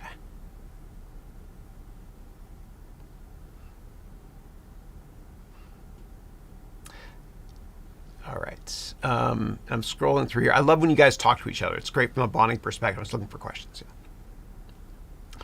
Okay. And then Teresa, with respect to the water challenge, sounds like a cool challenge. Yeah, join us with this when we start January 10th as well. Yeah. We compete with steps as well. Yeah. And we would challenge each other as well, right? Because we're all in this together and we want to push the goalpost out as part of the HEV family, Haroun Education Ventures family. Yeah. La Familia. And then Teresa wrote, I guess I have to start wearing my Fitbit again. Yeah. And I actually, so what I do is I wear, so I've got this ring I'm wearing, which I showed you guys, but in my back pocket I've got, where is it again? Maybe I forgot to take it today. I wear my Apple, oh, here it is here in my side pocket, sorry. My Apple Watch, I put it in my pocket. And the reason I do is because I get my steps in while I'm working, right, throughout the day. And if you wear it on your arm, it can't count the steps. And what I also do is I've got this desk that's 8 feet, it's 8 feet wide that I just got. And I did this because I have so many props I use. So what I do is I actually, this is the madness behind the scenes, yeah. But I do it so that I'm upright like this. And I use another monitor when I'm working as well. So I can keep my posture good and stuff, yeah. All right. All right, hold on a second. It's my new toy, yeah. Get out of frame? Okay, cool. All right, I'll leave this up here if you guys want the link still. Cool. All right.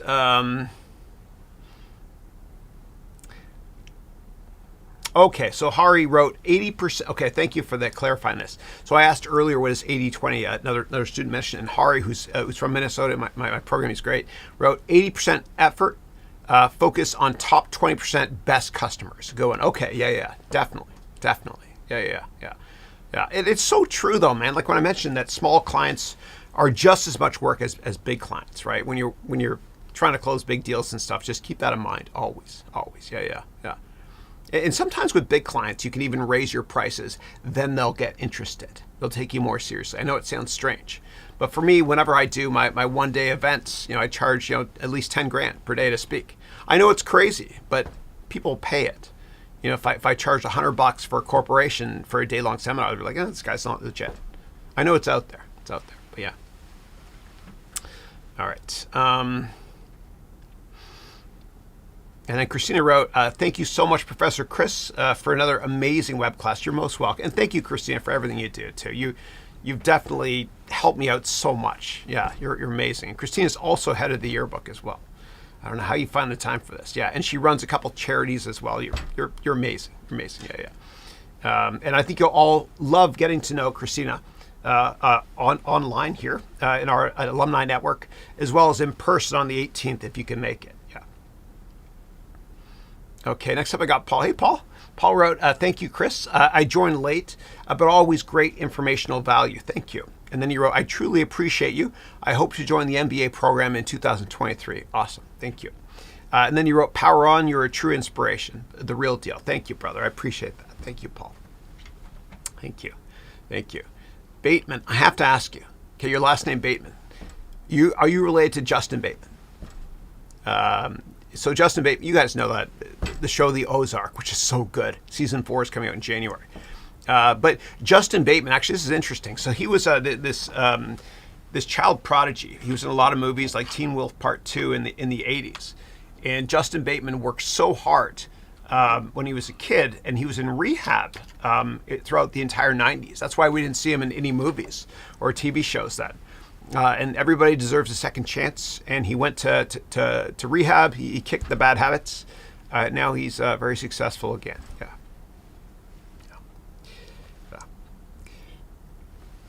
All right, and Hari wrote, great to attend one more of your events. I guess it's one of the first events outside classes. Yeah, it was great to see you, brother. Yeah. And then let me know how that one-on-one we did before about that side hustle thing. Let me know how that's going. Yeah. Christina wrote, Chris, I can't wait for Haroun MBA degree program's new courses in the future, sales and negotiation, and real estate course, pushing the goalpost out. Yes, absolutely. And thank you for asking about that too, combining sales and negotiations last week. That's what I'm going to do. And whatever my students ask for, I create. Yeah, it's fun for me. And it's truly a privilege to work with all of you as well. Yeah. Okay. Yes, Christina is great. I agree, Hari. Yeah. Okay. And then Christina wrote, Chris, if anyone has questions about being in the Haroun MBA Platinum Degree Program from a student's experiences, please contact me via LinkedIn or email. Thank you. And Christina's LinkedIn, you'd find her Christina Hong on LinkedIn as well. Thank you. And Trissa wrote, hey, Chris, thanks for answering the questions earlier. You're most welcome. I was at your open house November 24th, and we emailed afterwards. I just want to test your memory. Do you remember me? I'm from BC, Canada. Oh. Is it you and your husband? That's right. Yeah. I remember now. Yeah, I remember going through the support emails. That's right. Well, I'm looking forward to having you join. And I think your husband as well. Yeah. I think, yes. It'll be great to see you. We have a bunch of students from BC. We have a husband and wife team from BC named Kim and Andrew Cooper. They're both in the Platinum program this year. They're wonderful. Yeah, they're great. Yeah. And then Keshav wrote, hey, Chris, have you met Naval Ravikant? He's the most influential person I know. I'm so sorry. I'm not. Yeah. Okay. Give me 1 second here. And so Shalom wrote, MBA 2022, January 10th.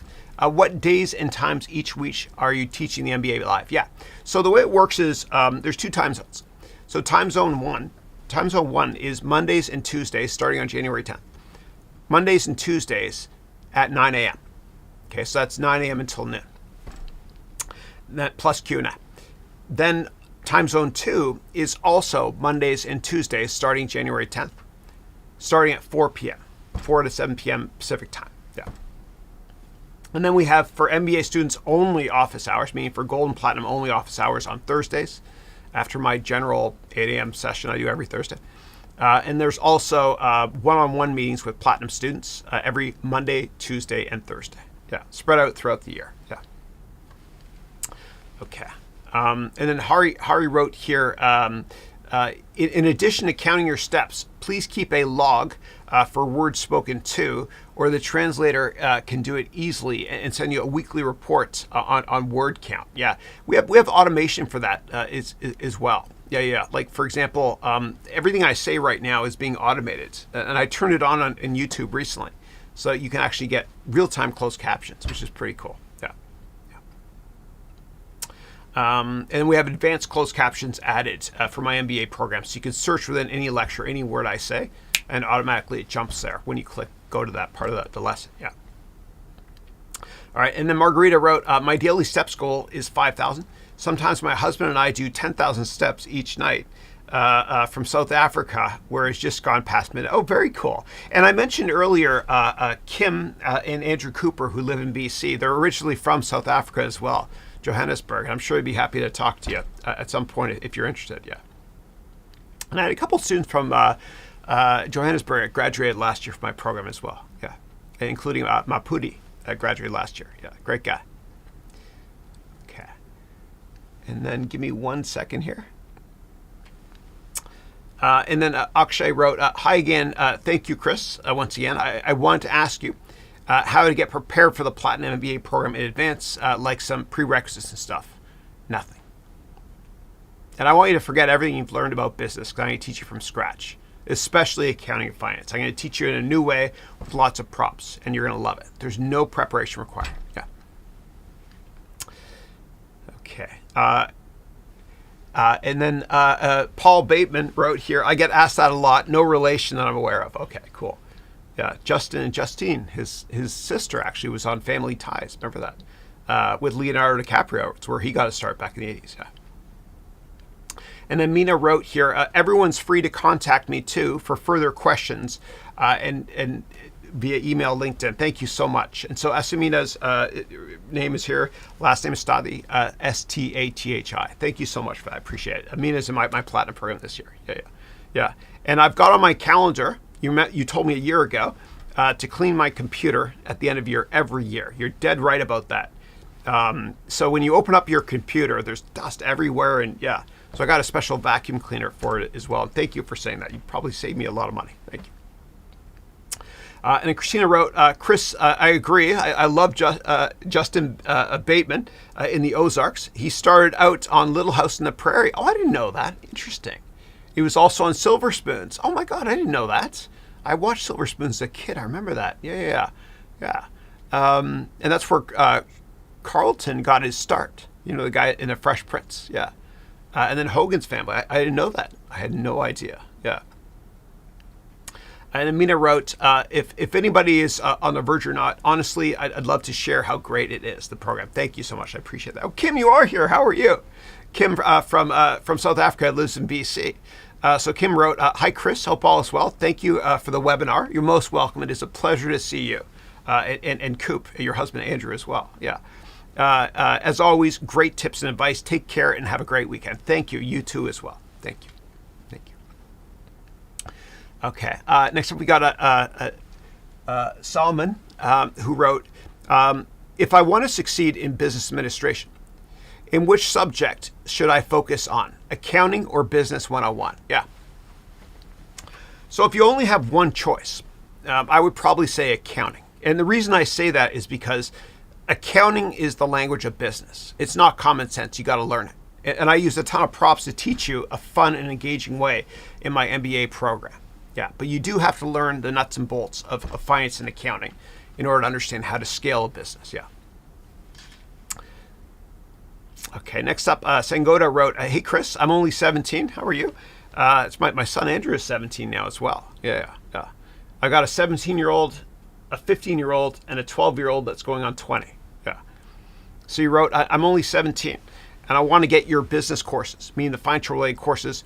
How can I purchase them? I appreciate you help me in the journey. Yeah, you can go to learn.harounventures.com. Yeah, everything is there. Okay. And then Shailesh. Hey, Shailesh, how are you? Hi, Chris. MBA programs live class will be recorded. Yeah. You get access to all the. So the way it works is this. So after classes are done for the day, all the stuff is recorded. You get access to it. Okay. And all the Q&A sessions are recorded as well, and they're put online as part of the 200 hours of optional Q&A. So it's there for you forever. The only thing that's not recorded ever are the one-on-ones. Yeah, unless you want to record on your end, because it's very confidential. Yeah. Okay. And then Solomon wrote, I have another question too. Is an entire MBA in one course sufficient for entering your Platinum MBA program? You don't need any background at all in business. Yeah, because I teach everything from scratch in a brand new way. Yeah, a brand new way. So don't worry. There's no prerequisites at all. Yeah. I'd love to have you join us. And then Solomon wrote here, thank you very much for answering my questions. You're most welcome, and thank you for being here. Thank you. Okay, Ismail wrote, hi, Chris. I want to know which one is better to get corporate finance role, an MBA in finance or a master in science in finance? Yeah, probably an MBA in finance, but I think what's probably better than that is the CFA. Okay, that stands for Certified Financial Analyst designation. And it's a 3-year program. And you don't go to class for it, you just do these, you read a bunch of books and you write an exam once per year for 3 years. Yeah. Oh, Mark is here. Mark goes by Satones. He's my brother from another mother. He's based in Detroit. He's in my Platinum program this year. Great guy. He wrote, hey, brother, good to see you. And thank you so much for all your awesome questions. So sorry. For all your awesome questions on the option seminar. You inspired me, brother. Yeah. All right, guys. Well, I want to thank you all for your time. For those in my Golden Platinum program, I'll see you all on Monday. God bless you all. Have a great weekend. And for all those that are brand new, that I've met you for the first time here, welcome. And I'd love to have you join us in the MBA program, which again starts on January 10, 2022. You can learn more at this link here. If you want to set up a call with me later on today at 5:30 p.m. or afterwards, my time, you'll find it at that web link here, okay, for a 10-minute call if you want, if you're interested in gold and platinum and you have questions. And then Raquel wrote here, thank you so much, Chris, for this great new content and inspiring web class. You're most welcome. Thank you for being here. And then you wrote here, I can't wait for the new lessons in 2022 on sales, negotiation, real estate, and many more to come. Thank you for being here. I appreciate that. Yeah, and 1 year we're going to do our annual alumni event in Barcelona. I spent a couple months there 2 or 3 summers ago, where I wrote a lot of my best content. Yeah, humbly. Yeah. Okay. Next up, Mark wrote, can you use a line of credit for investing? Yeah, it's called, it's tough. So when you buy a house and you're closing the mortgage paperwork, right before you sign, always ask them for a free line of credit, okay? And they'll give it to you because they're hungry for the commission.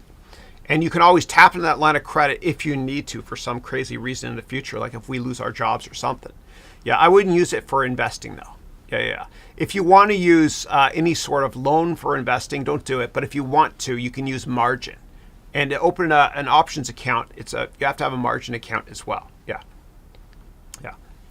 But I don't recommend it because one of the reasons that many hedge funds went belly up in 2008 was because they used leverage. Yeah. Meaning and I worked for a hedge fund years ago, and for every $1 in capital or assets the firm had, we had $10 invested. It wasn't my choice. And we did really well because we levered up massively and we ran market and beta neutral as well. Yeah. But I don't recommend it. So yeah, in 2008, a lot of hedge funds went belly up because of that. They were over leveraged. Yeah.